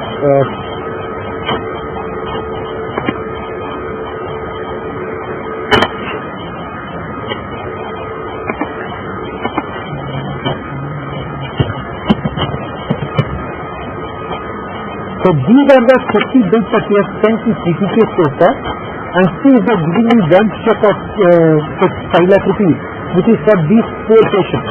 Now if they are, right now what happens is that we make these postings directly in tally. Now the problem with the tally is that if there is a disallowances, we write it as a narration. Then nobody knows that just sending that one single lipid profile report would have gotten 500 rupees. And if I'm talking about every patient today, we are deducting 100 rupees. Over a period of time, we are talking about just by using our product, a hospital is able to reduce these rejections by good 60-70%. So what we are saying that when we are getting an amount, we say that if I have received, say, the total outstanding was, say, for 2 lakh rupees, they have sent a check. Amount received here was, say, 1,70,000 rupees. 10,000 rupees was around the client. If there was a deduction that they have done, say, 1,200 rupees as a reduction, and there were 48 rupees of previous. So two things are happening. One, we are able to track your decline. In fact, there is a paid disallowance module which allows you to analyze these declines. Plus, it allows you to close the book, to know your outstanding position correctly from the software itself.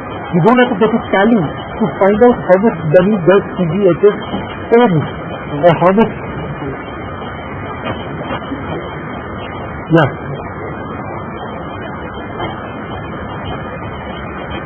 Yes, you can do that absolutely.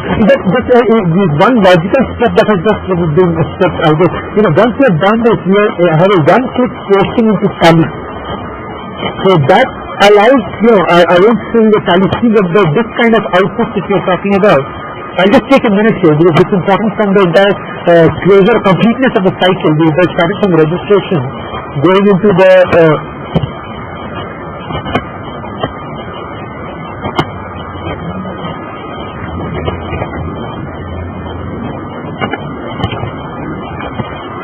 So what is happening, sir? Right now most of the people when they post in tally, they are posting a line item. The total revenue was 50,000 rupees, total collection was 40,000 rupees, total amount receivable is so much.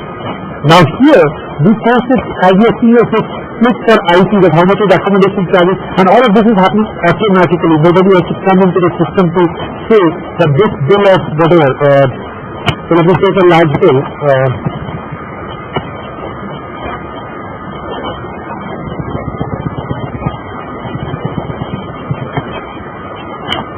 So if you see this bill was of 5,694 rupees, after 14,000 was imaging, 50,000 rupees was pharmacy, 53,000 rupees was bed charges, 1,54,000 was admin charge, doctor fees and so on and so forth. So, and what is very important here, that bill, if you see in Charak, it will show you the total amount which is the same, but in addition, that bill narration has got automatically generated. So from your audit perspective, this is the cleanest thing you can have. Because when they come here and they say, okay, show me this bill in Charak, all you have to do is, okay, this IP bill number, I can go into the system and pick it up from the system directly. In fact, all your charges that is coming from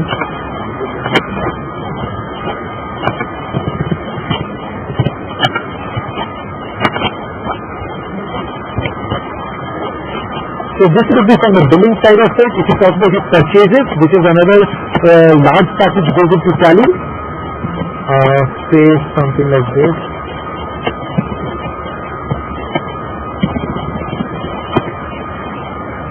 So this was a GRN made in the system for 2,190 rupees, of which the item cost was 1655. There were items which were purchased at 5% VAT. There were items which were purchased at 13.5% VAT. There are some items for which we gave a discount. All of this is posted automatically in the system. And all the accounts person needs to do the simple thing. He picks up what are the GRNs which were made yesterday, what are the collections which were made yesterday, what are the bills which were made yesterday. Okay. He says, okay, all these GRNs need to be posted, exported tally. That's all that is required to make tally posted. If he wants to hold on these two invoices were wrong, I want to hold on the money or something like that, he take it back and push it tally. What is even better is only those data which has not been posted tally, they subject. So that there is no chance of a duplicate tally posted. If I have posted tally, it will not convert. Okay. So this is one of the cycles which we talked about from the purchase side of it and the billing part of it, and how the cycle right from the bill creation, getting the collection from the credit party in the software, posting it in tally and ensuring my outstanding position is completely correct. We are able to get it through. Hello? So it is now in the interest of time, what we will do is two parts. As we said, one will quickly go through some of the EMR parts.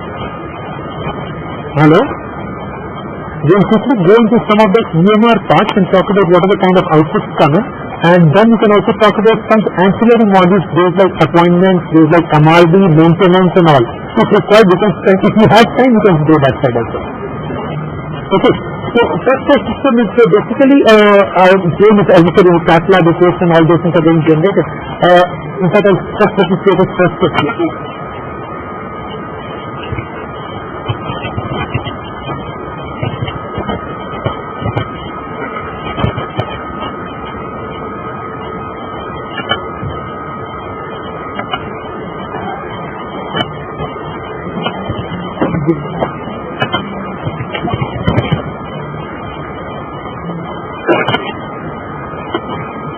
Now, this is a scheme which is typically used by a doctor who might be doing the subjective objective assessment plan for the patient.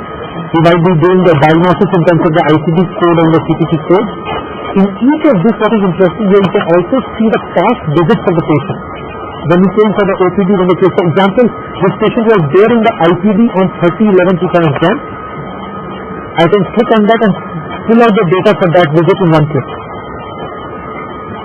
And then we can make audits here, lab audits, radiology audits and all, which will again go into the same integration cycle structure. Cath audits can, in fact, also the only product which allows you to make cath audits from the system rather than leaving it, lab pathology, radiology, pharmacy, dietary, cath, physiotherapy, you can create all of this. Plus, there are screens for doctors to make a doctor note, nursing note. If there are patients who put on the ECG, the special I'll talk about things like this. So, an ECG before surgery or something like this.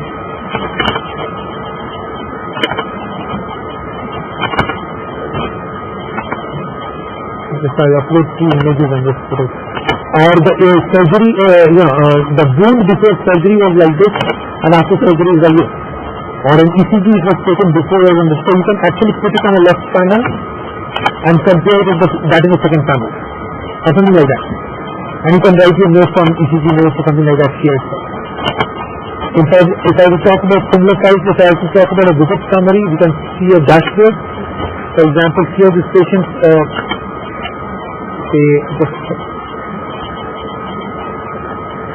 patient number during this visit, what were the lab reports?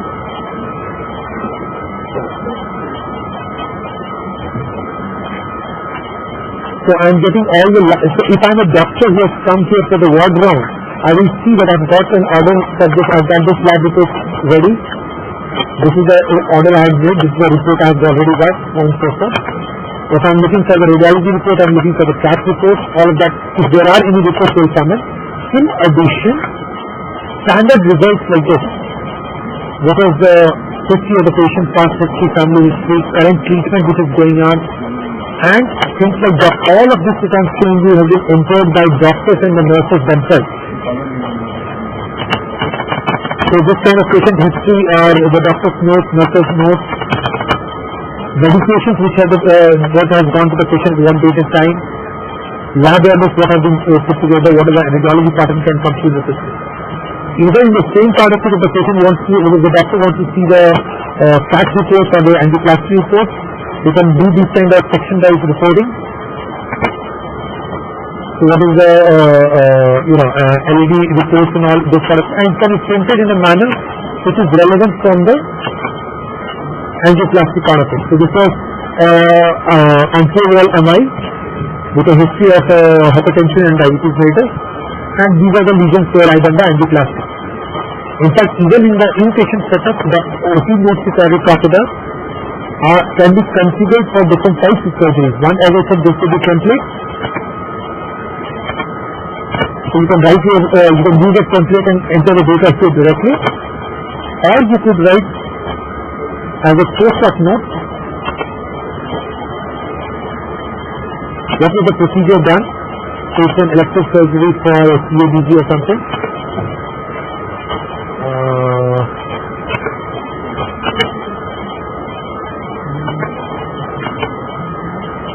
So in that, what was the bypass, if it was CABG, what was the bypass done, what is the conduit and this stuff.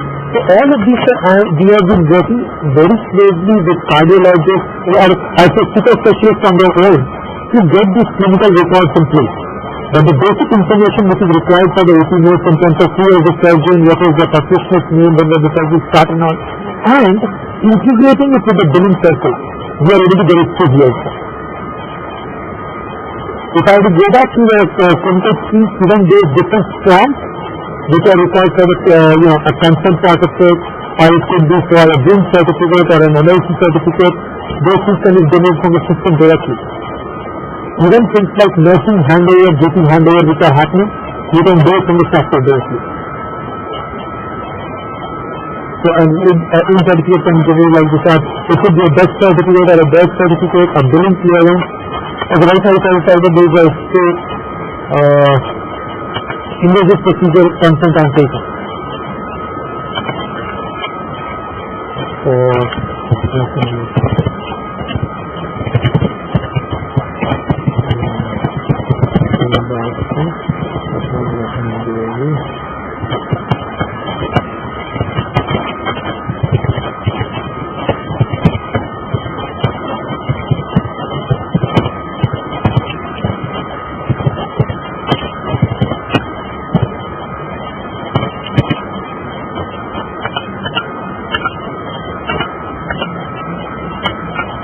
I have taken a consent sign from the patient which automatically builds a text based on your format, which is I authorize the patient performance upon myself that the following procedure FNSA and liver biopsy to perform in the supervision of Dr. N.M. Dwivedi.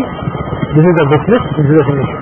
Now, here itself you can save and upload it to the patient record, just as we are doing for whatever patient data that we are generating. You have an option to scan and upload those files to the patient record directly. So, it could be a consent form, it could be an insurance activity, it could be any of these different documents. You can browse and upload just as we did those images. In addition, if you talk about the different other cardiac, the clinical side of it, we talk about the ordering and side, there's a huge activities which happen on the operation theatre side of it. So not only there's a scheduling part, but also the entire reporting side of it, we are doing it in the in Charak-Hospital. So if I have to do a surgery appointment, I have to do so let me start with the surgeon pre-op instruction and a pre-op evaluation, which could be a PAC clearance done. With a pre-op instruction, you can save and print it to the patient, give it to them. You can go ahead and schedule the surgery.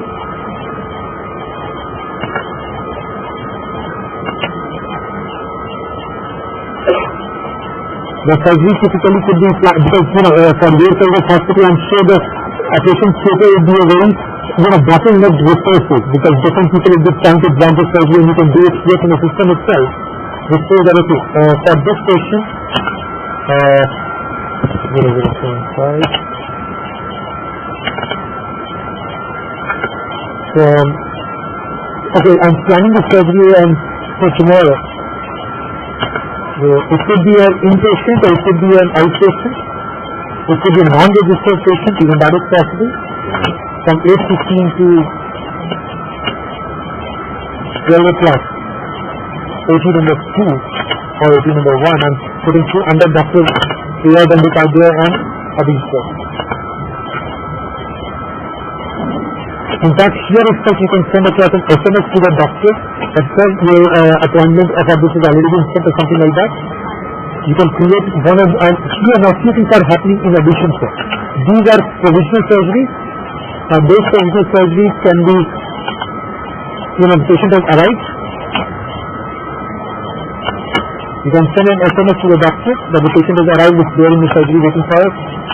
Or you can say that the patient is in the operation with a wheeled in, wheeled out time, you can calculate it from here. So I'm just saying from the NABS perspective, all these different things that are required and generate an AP report for your calculation. But what are the surgeries which happen from this day to this day, what are the kind of statistics and all can be calculated straight from the system here. In fact, on the EMR part on the clinical side, especially if you talk about the OPD area, one of the ways of doing the data entry, we are doing a lot of template-based systems, where you can see there not only the relevant context of the data, but also if I show something like this. Give me a moment, please.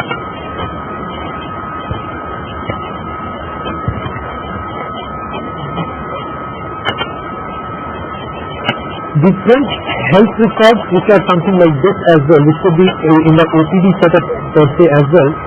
So this patient came on 14/7, 5 p.m. Shared it with this doctor.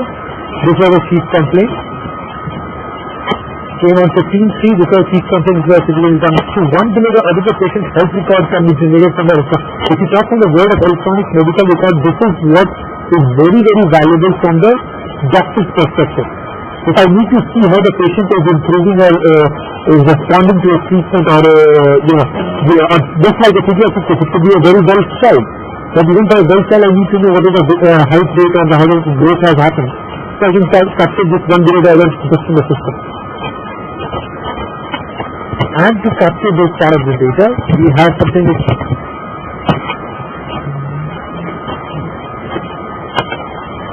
just a second.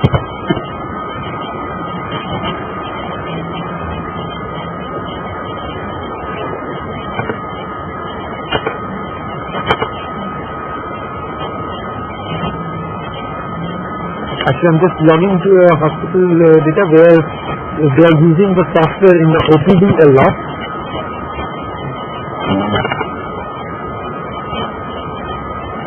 So it's a pediatric case where you could send not only just what is important here, Mr. is the clinical screen, especially in the OPD, has to have the context of a specialty. So in the pediatric screen, we'll be talking about antenatal history, birth history, family history, or nutritional history. While if you talk about a cardiac patient or a gynae patient, the obstetric history, menstrual history comes into context. Now, for somebody to write this long text becomes a concern for the hospital, not for the doctor. So they use this kind of template.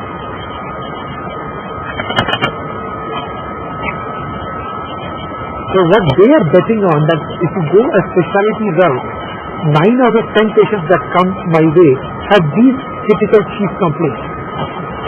So I don't need to write this long trail, but I'll just pick a template and make those small changes and go ahead with the patient data. The patient prescription is already, patient history is already captured. And this also allows you to standardize your documentation internally. And it means that whether it's a senior doctor or junior doctor, it's not enough to say that the patient came with a complaint of fever, but came with a complaint of fever with a temperature of XXX degrees. So this kind of data or this kind of standardization of documentation becomes very, very easy. Plus, we also know whether different patient visits that have happened at different points of time. Needless here, this kind of a summary can be added to your summary that we just saw on the printer.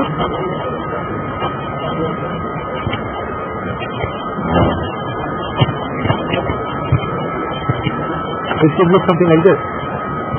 So these are different orders or these are different prescriptions which are given to the patient. These are different patient history that we have, and this is how the patient has grown over a period of time.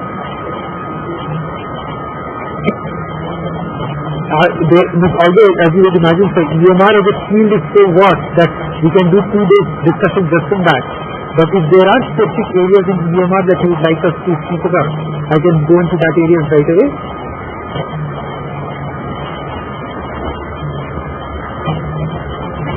Hello?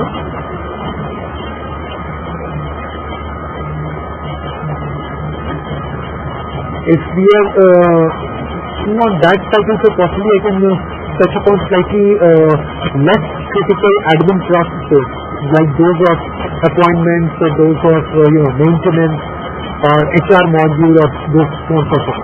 I don't know if that is something which is on your agenda for today.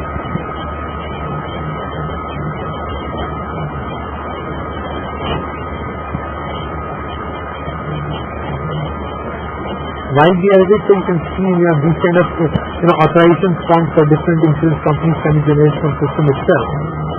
If you have, you're using the company EMR, with 90% can be generated directly.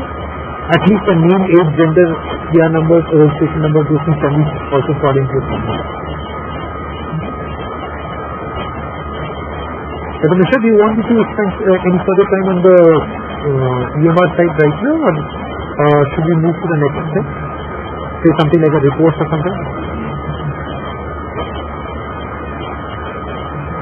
Hello? Okay, sir. Then in the interest of time, I'll just touch a bit on the pharmacy part, which we cannot go much in detail, but the entire cycle right from the index to the purchase requisition to the purchase order, going into the GRA, or if it could be a vendor payments going after delivery going to the vendor payments, we are doing all of those things already during the product. In fact, there are some hospitals which are using barcode generators for their expensive medicine, so something like immunization kits or something like for, I don't know, for cardiac stents or maybe cancer drugs. So you can do it from the system itself. Again, the emphasis here is more on the process than on different specific buttons or what are the modules that they typically manage those to. So one of the important questions that an auditor typically asks you that today we are sitting on say 31st of January and my stock for Retarix injection is not matching. The software is saying the stock is 15 while in my hand I am seeing only 10. Why is that stock discrepancy lying there?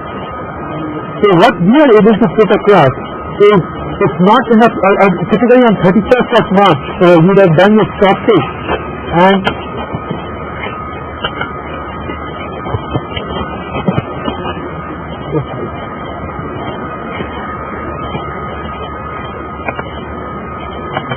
say on 31st of March the stock was matching, and now on 31st of January it is not matching. So what we do is not just tell you the stock as of that day, as of if you want to know the stock as of today in each of the stores and substores, or to find the stock as of that year, we are able to get those stocks. But more important, we are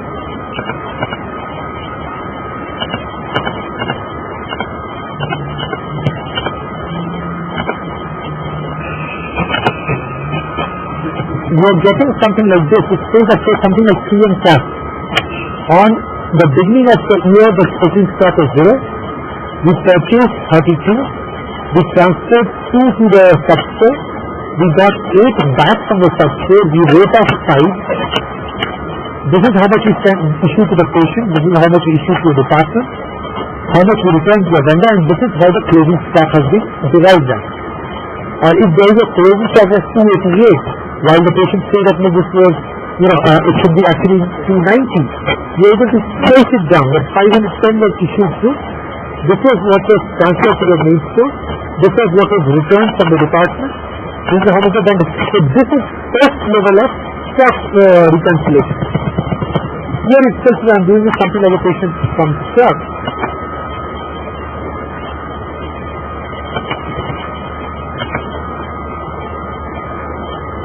So I know that I was in a stock of 0. I got 6 into my stock from the main store. I returned that 2 and I issued it to 4 of this to the patient. Now here also auditors come into the question and start asking which are the 4 patients to which we issue. So we have something as a stock register more from a process perspective. I repeat again.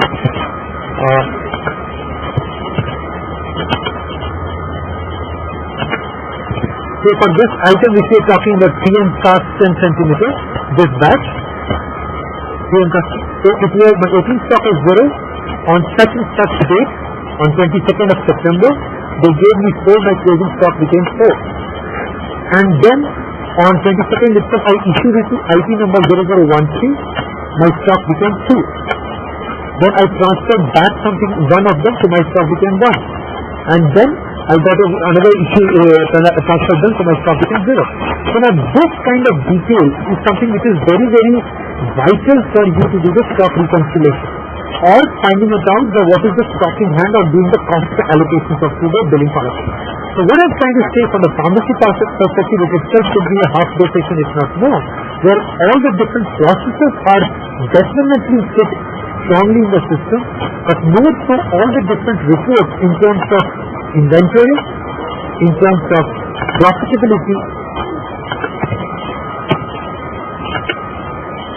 So these are the sales we have done so far, these are the returns we have done so far, and this is the margin I have made so far. If I want to do the expenses and do the stock corrections and all, here it's in fact one of the more popular screens which is used by the team here is on the collection report. Everybody has been selling and issuing things for so long. What is my cash in bank?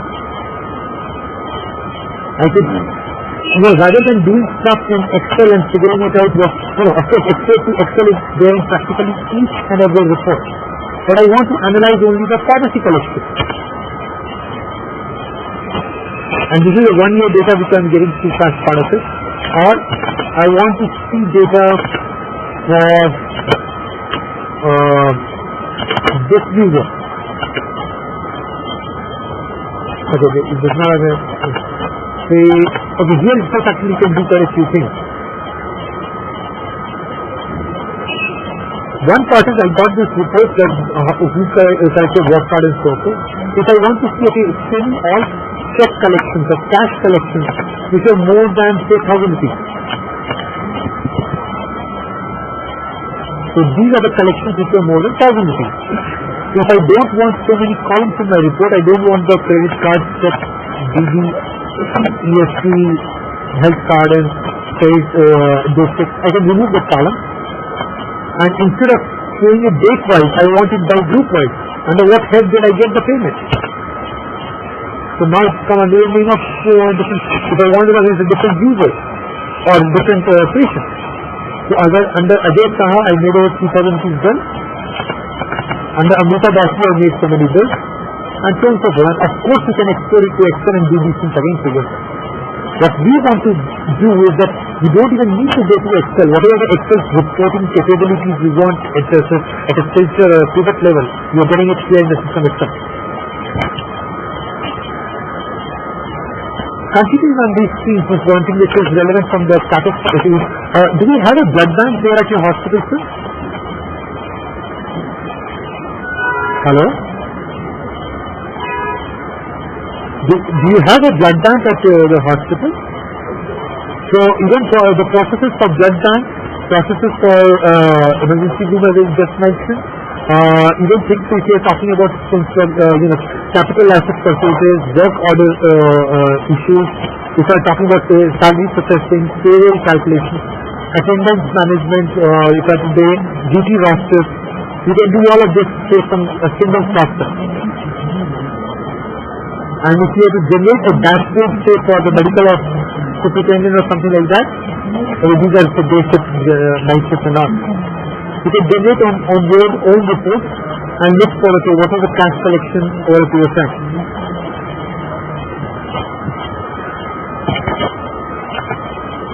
So you can have your own list of reports which you can generate with the total cash that we have received so far. We could have which are the patients which are below the minimum balance that we have set.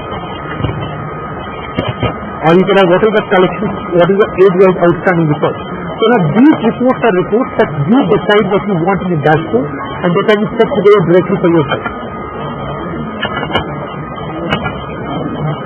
So these are the corporate patients in my hospital and they have been admitted since this day. So if I have to send a letter of follow-up, as a CEO of the hospital you can respond to it directly rather than doing the treasure hunting. I just wanted to emphasize on two parts here. One, in terms of the processes, the software has to be rock solid. At the same point of time, it should not be so complex that the nurses or the kind of people that we are going to see in Kalinga are not able to use it. I told you in the beginning about anywhere to anywhere in the product does not take you more than 2 clicks. Similarly, anything that you need to do, say from the, as I was talking about the nurse screens, these screens are typically 2-click, 3-click screens. They will not be playing around so much of the product to get that is going to see in the, I will do these as an issue department, I will do a GI and get it.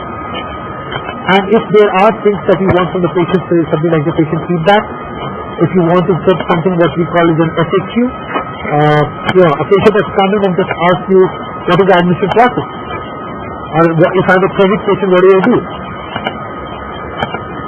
You can create your own FAQs.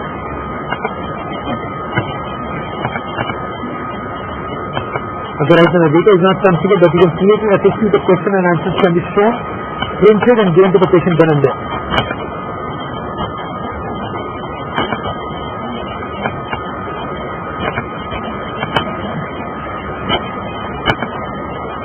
If you go back to the overall process, we talked about the request in terms of patient movement, we talked about the process of clearance and all, but more often than not, what front desk does is, I wanted a lab report, the 10 patients have come for lab report.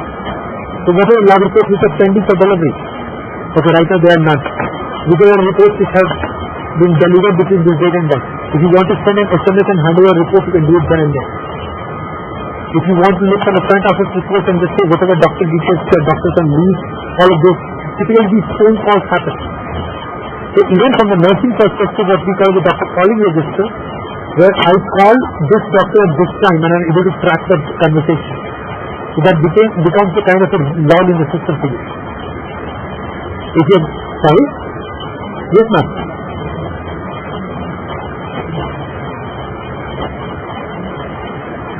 Oh, sure. Good afternoon, sir. This is Vishal Ranjan. Sir, I'm glad that you could find time to go through the billing part of the tally part of it again. We spent a lot of time on how does a bill get prepared in different scenarios that come through. If there are any specific questions on that, I'll be happy to answer. But right now what we'll do, sir, is just go quickly into the final bill that is prepared and how that gets placed into tally. So if you look at final ITD bill, there are two flavors of it that we can call it the summary bill. This would look something like this. Now this is a fairly large bill. A patient has stayed for more than a month in the hospital, and this was a co-paying bill. So the PPK was supposed to pay for like 20,000 rupees, and the balance was paid by the patient. Okay. In addition,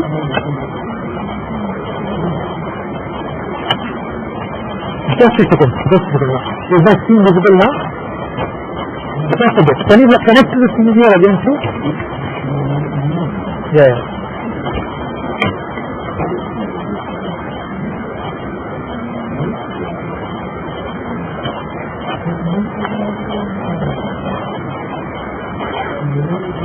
Can you please connect?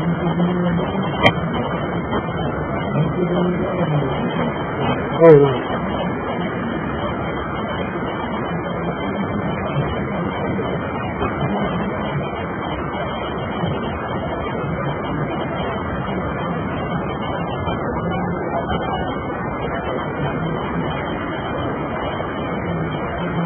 Is that net connection weak or something?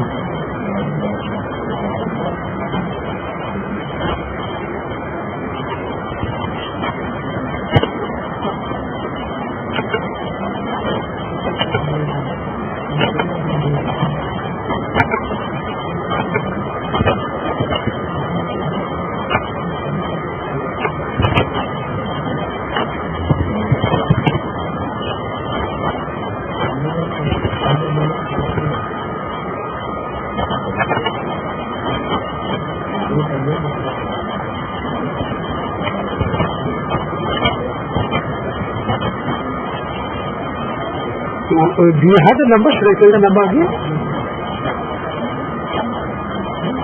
Okay.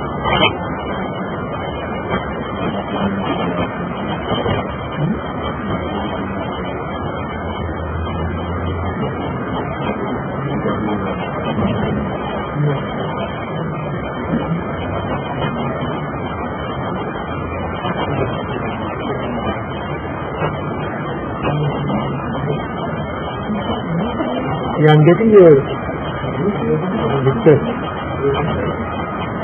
The password is in 3575. Is my screen visible? Excellent. Excellent. I'll just start from where we left it as a final ITD bill prepared, and we talked about how the discharge bill process is going through there. So a typical ITD bill looks something like this. At the summary level, and here it says if there is a co-payment required, it says that 3,20,000 rupees is to be paid by a TTK and 280 to be paid by the patient. So the patient payment details in terms of advances collected, different receipts in terms of cash, checks, credit cards, account transfers, EFTs and all have been put here in the system. Okay. Detailed bill to that is allowing you to split the bill. Now this is a slightly complex bill, but essentially what we try to say is it allows you to split which are the services which we have got TTK to pay for and which are services which the patient has to pay. Something like the luxury tax, TTK will not be paying for. Or, there are non-chargeable items, or there are some, if a patient has a cardiac history or TTK does not know, or something like inadmissible things like subconscious sedation was not approved for, or biopsy was not required by TTK consent. Those kind of allocations you can do and get a single final bill, but still the total expense will remain the same. Even here, when you're seeing the final report of the bill, you have a choice to print what details you want to print or not. So I don't want the advanced details to be printed for a CGHS patient because I may not get the money from the CGHS if I'm showing that I'm taking so much of advance. Or some of the CGHS have the bill say that I want to see what is included in your package. So those details can be printed straight on a click here. In addition, now there are few things which happen from the account side of it. Now the patient's bill is completed, the patient is got discharged, say on 28th of March, and then on 1st of April or 2nd of April the patient comes back running saying that we have billed you for 5 ECGs, while only 4 were done. Or for some reason you realize that it's a CGHS bill and we have not billed for those 2 GRBS for this report we have in our hand. Now most software allows you to go back and modify an old bill. The moment you do a modification of the old bill, 2 things happen. One, of course, bill statistics go wrong this time. Especially because the revenue on 28th of March, you have posted the revenue and tally which says something. Now, your MIS and the audit reports will have a reconciliation problem. Second, if you allow people to modify the bill after discharge, you don't know who is misusing that facility. So what we have is a concept of a debit notes and credit notes, or even what we are allowing you to do. So this is the same bill which I have filled out, and then you say, okay, of this infusion form, this was incorrectly done. So now it is a bill. I'll just go back to the bill date, which is this bill date was 31st of May. Now for the audit cycle, for some reason you realize that this was incorrectly done, and today on 13th of January I am making this modification. I don't want to go back and make a modification in the May revenue. This debit note or credit note, negative revenue or a positive revenue is accrued for today's billing. And now this is how the time posting for date show, because that's something which I was just spending some time with the team there. So let me first show you the output and then we'll talk about the transactions first.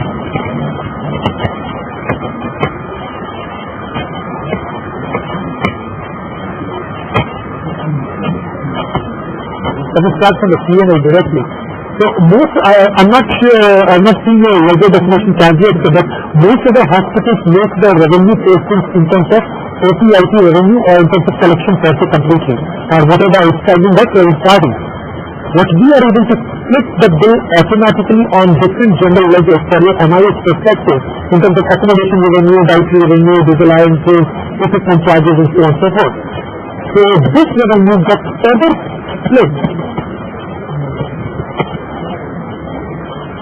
in terms of patient control account. I'll just come to this. So this is 1,47,000 rupees credit on the IT professional fees. So this was a 5 lakh rupee bill, of which 14,000 rupees was emerging, 58,000 rupees was pharmacy, another 164 was. Now this entire posting has happened automatically from the system. There is no manual intervention required.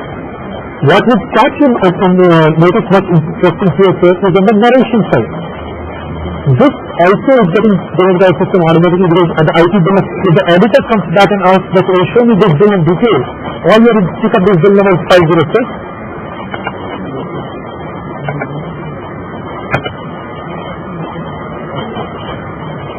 Yes, sir.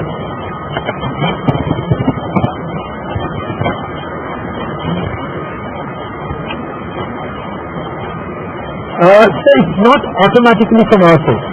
What we ask you is to push it to tally. I'll just show you the screen as well. So possibly this screen will answer your question directly. In terms of revenue recognition, we do this.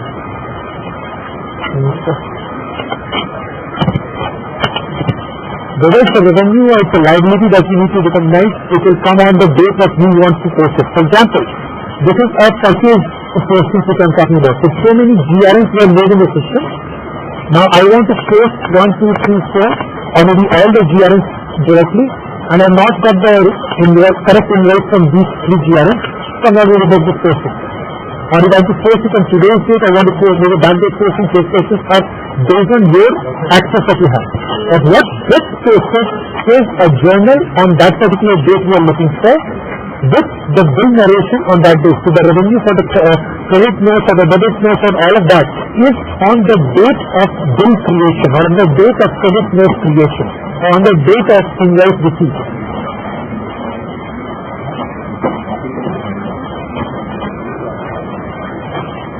Can you go to the next, can you explain the difference? What's the question here?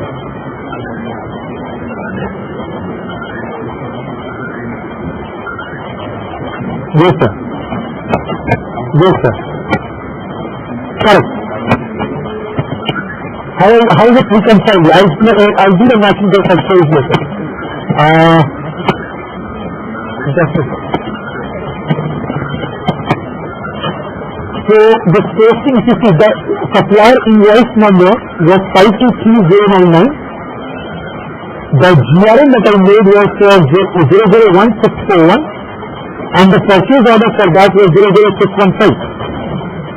And the total amount was 4829.01, of which there was a VAT of 5% on some items, there was VAT for 7.5%, there were discounts and all.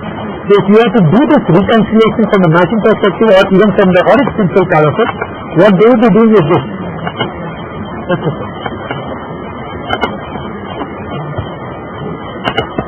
They will go into the GRN screen, they will enter this GRN number 001641.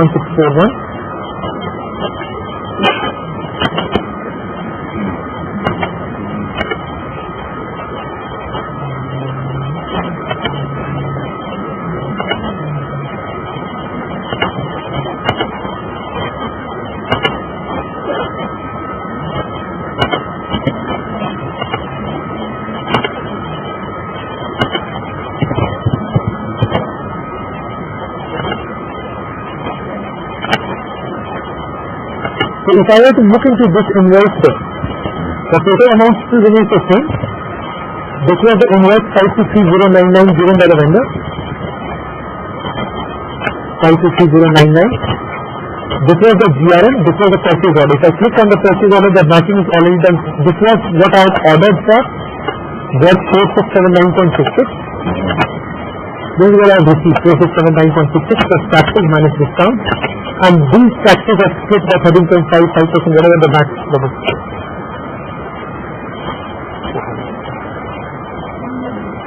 Alright, I just go slow on this again, sir. What I am trying to show here is the total invoice amount was 4829.02. This is at the GRN as well as the vendor invoice. Invoice number 523099. Now on this part of it, the GRN number is obviously known, invoice number is known, the purchase order number is also known. I can click on the purchase order and print it out again. I'll show it to you again, so just a second. The purchase order 00615, I'll print it out for you in a moment.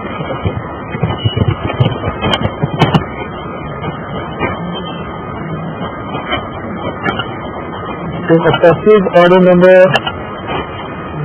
00615.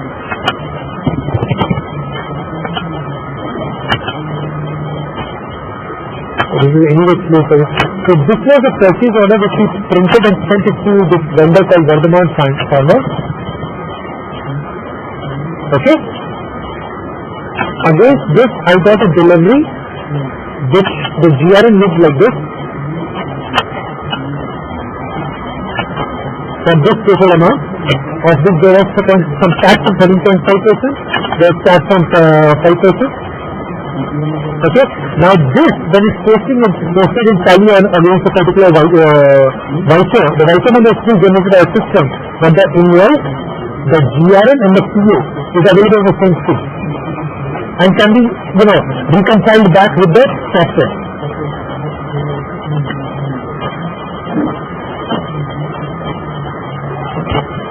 So what we do is, if you ask me as a student practice here, we cannot push the data twice into Tally. Basically what we do is that when we are pushing the data into Tally, software checks whether it was posted correctly or not. Once it is posted correctly, it will not appear in this screen again. So even by mistake you will not make double entry.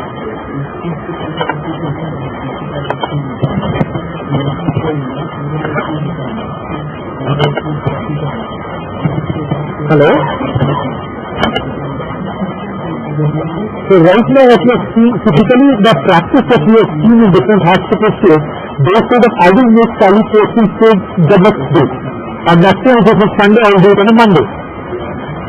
So these Tally postings are something which, are done normally in a day and back, and only those postings which have not been pushed intentionally into Tally, they are the ones which lie idle. And this could be for a pharmacy issue, pharmacy purchases, vendor returns, center store purchases, center store returns. If I'm doing a stock adjustment, if I'm getting advances from patients, if I'm doing an advance adjustment in the final ITD bill, if I'm doing any refund, cash collection, if I'm getting a check from CGHS, even that is collected out here, because what is happening there is that if we are getting a check and placing it directly on the CGHS account for Tally, we don't know the actual outstanding position in Charak. And most things, there are disallowances or this kind of mistakes come there through. We get into a situation where if there is no MIS to find out, in Tally you cannot get it from the narration.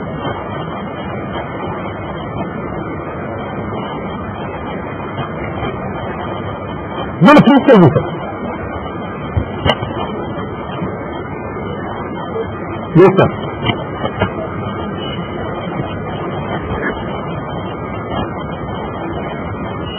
Correct.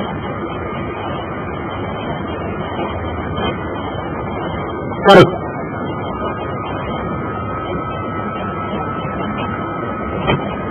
Okay.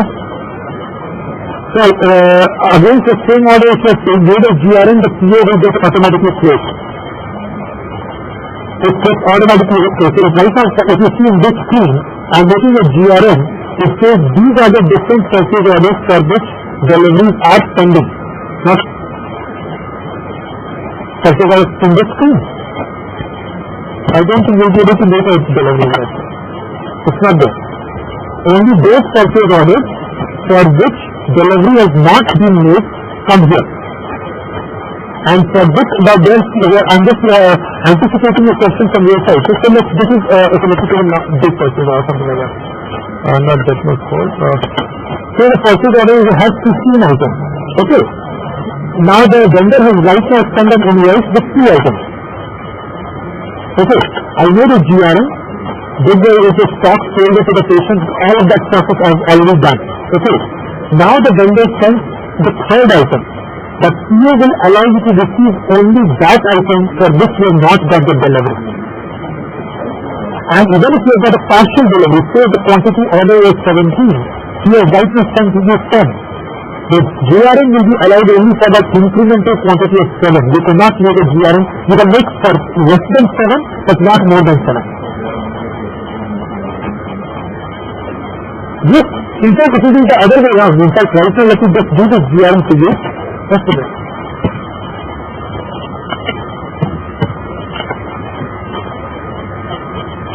And we have sent you an invoice number. If there is a delivery challan and all, you can do that also. As you with no delivery challan, it's just a direct invoice you have made. And we have sent it to a spot.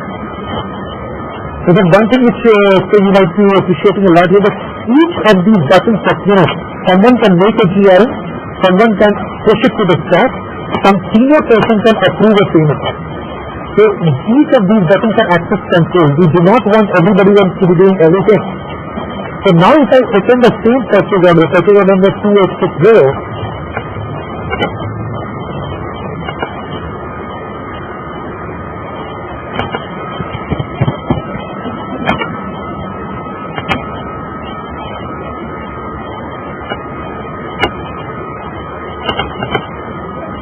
so only that item which is not in the PO has come here, sir, which is not delivered. So that's the only one item that you can take a delivery on, and then you can go for the stock. So, and what I'm trying to say, this is extremely relevant from your perspective, that a purchase order is the starting document. On that purchase order, I can have 10 GRNs, does not matter. But what is important is the total amount of the GRNs should be less than the purchase order. Yes, sir. Yeah. Yes, sir. Correct, sir. Receive the remaining term.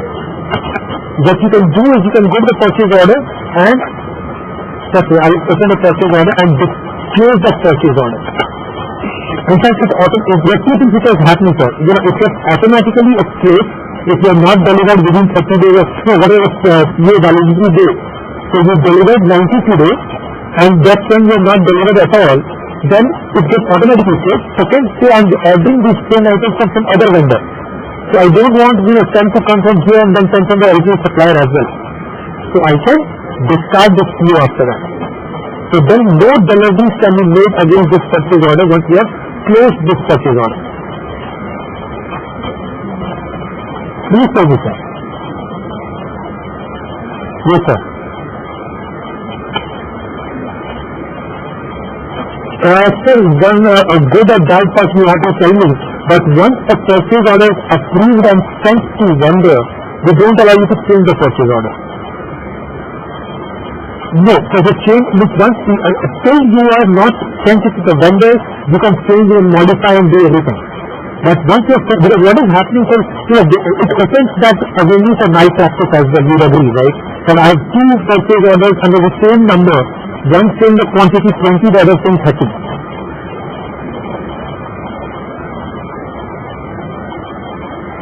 Yeah.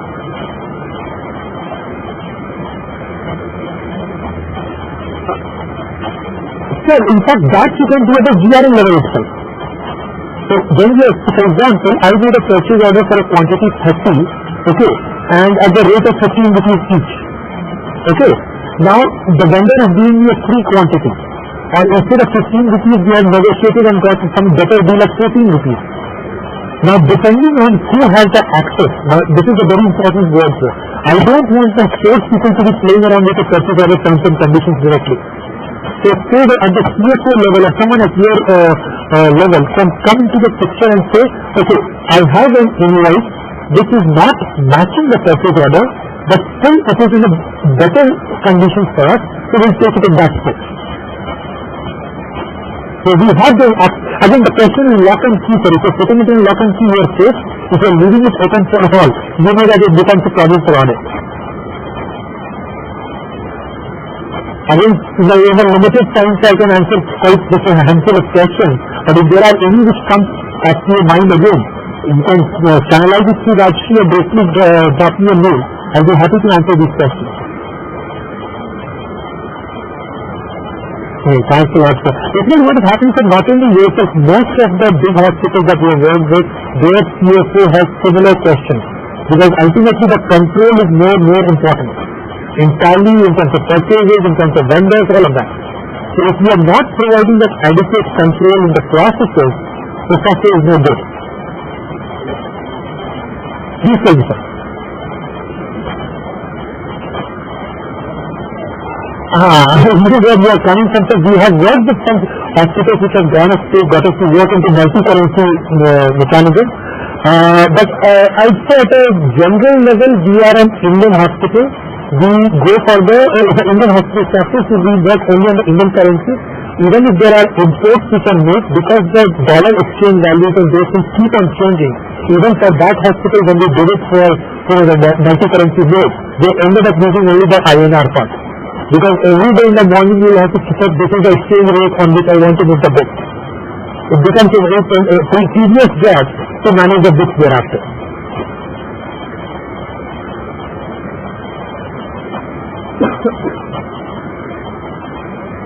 Yes, sir. This software is not sold anywhere outside India.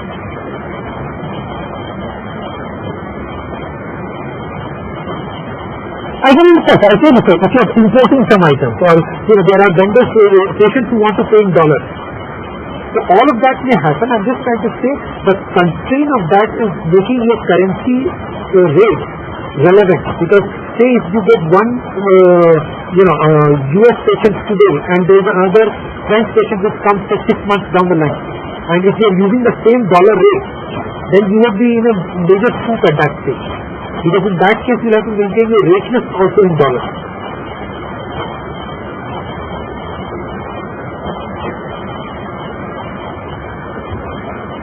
Medical tourism.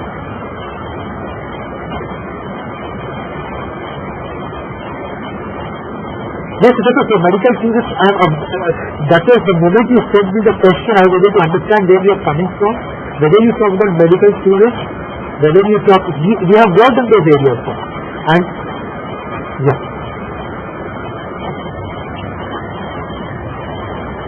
Yes, absolutely yes. Wonderful. So do I have a thumbs up from you, sir?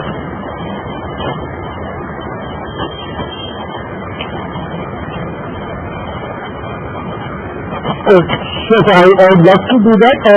Can I do this at the two parts? I can send across some screenshots because asset management you would know is a fairly detailed module in itself, right? So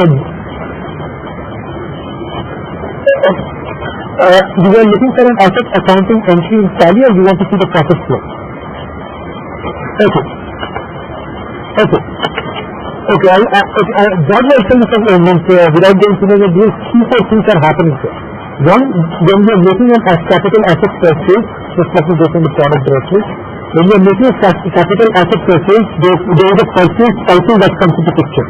So there will be somebody who makes a request for that asset, there will be a justification, there is an installation, and all of that happens.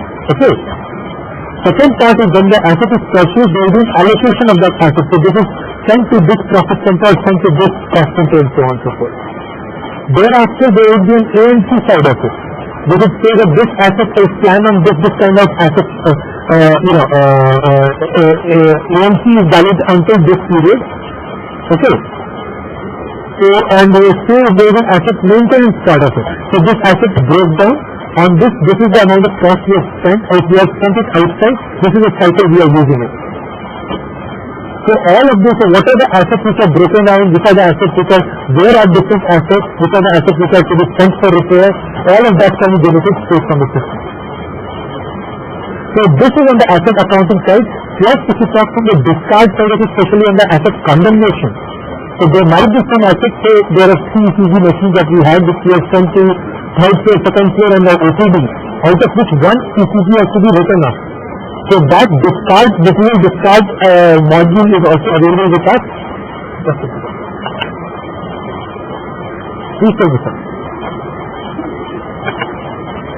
Yes, sir.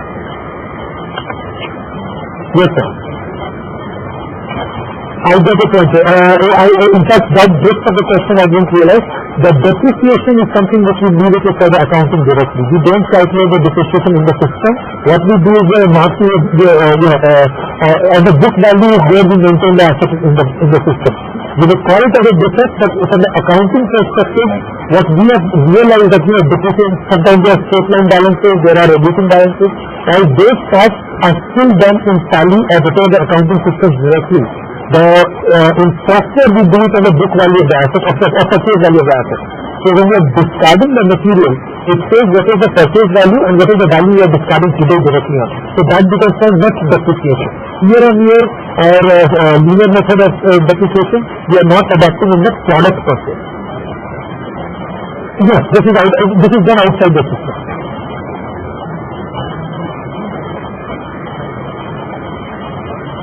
Yes, sir. Exactly. It starts from there. So it says that what is the purchase value, accumulated depreciation, and what is the discard condemnation value. So we do it from there. Correct. Very correct.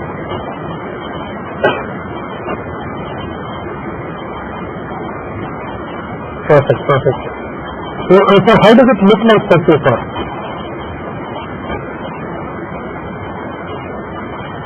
Okay.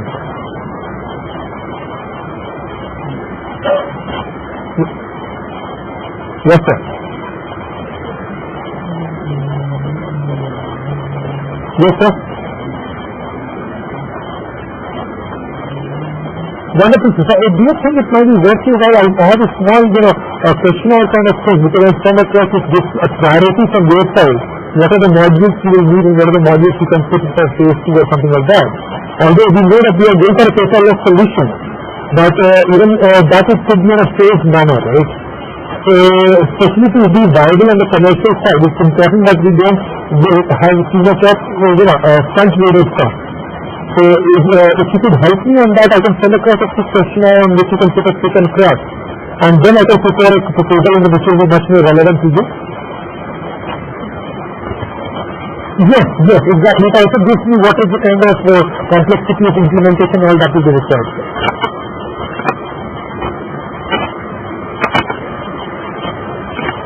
Wonderful. So you can expect that the first thing in your mail on Monday, and maybe by Monday evening we will have a proposal. Yes, sir.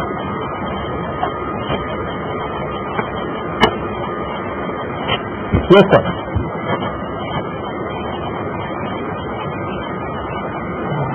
Okay, I think it's a very, very important question because it goes into the philosophy of our product. We do not use the word module at all in our discussion. We like to use the word process much more than that. Because even a lot of hospitals do say that I want to buy only 2 modules and 3 modules put together. What we say that let's see what processes we want on this software. So for example, if it's capital asset purchases or the asset management is a process, I would still do outside the system. But billing as a process, I want to do completely in the system. Now within billing, you can say OT billing, IT billing, daycare billing, this is a cash billing, package billing, so on and so forth. You don't want to count modules like that because that is clearly unfair to the customer. What we want to believe that if you are going to digitize your word processes, these are the different word processes which we will give it to you. If you don't want to do the software at all in the world, these processes go out of the system. So the approach may certainly get used to my terminology a bit, but we won't see us speaking modules at all. We will be speaking more processes again. Because that is the key for the hospital, I believe. Perfect. So expect the questionnaire to you shortly, and we'll take the proposal and take it out from there. Okay? Okay, sir. Thanks a lot for your time. It was a very patient hearing from your team, and the questions itself allowed us a lot more discussion too. And if there are any further questions, please feel free to send me a mail. I'll be happy to answer that. Good night, sir. Good day. Good day, sir.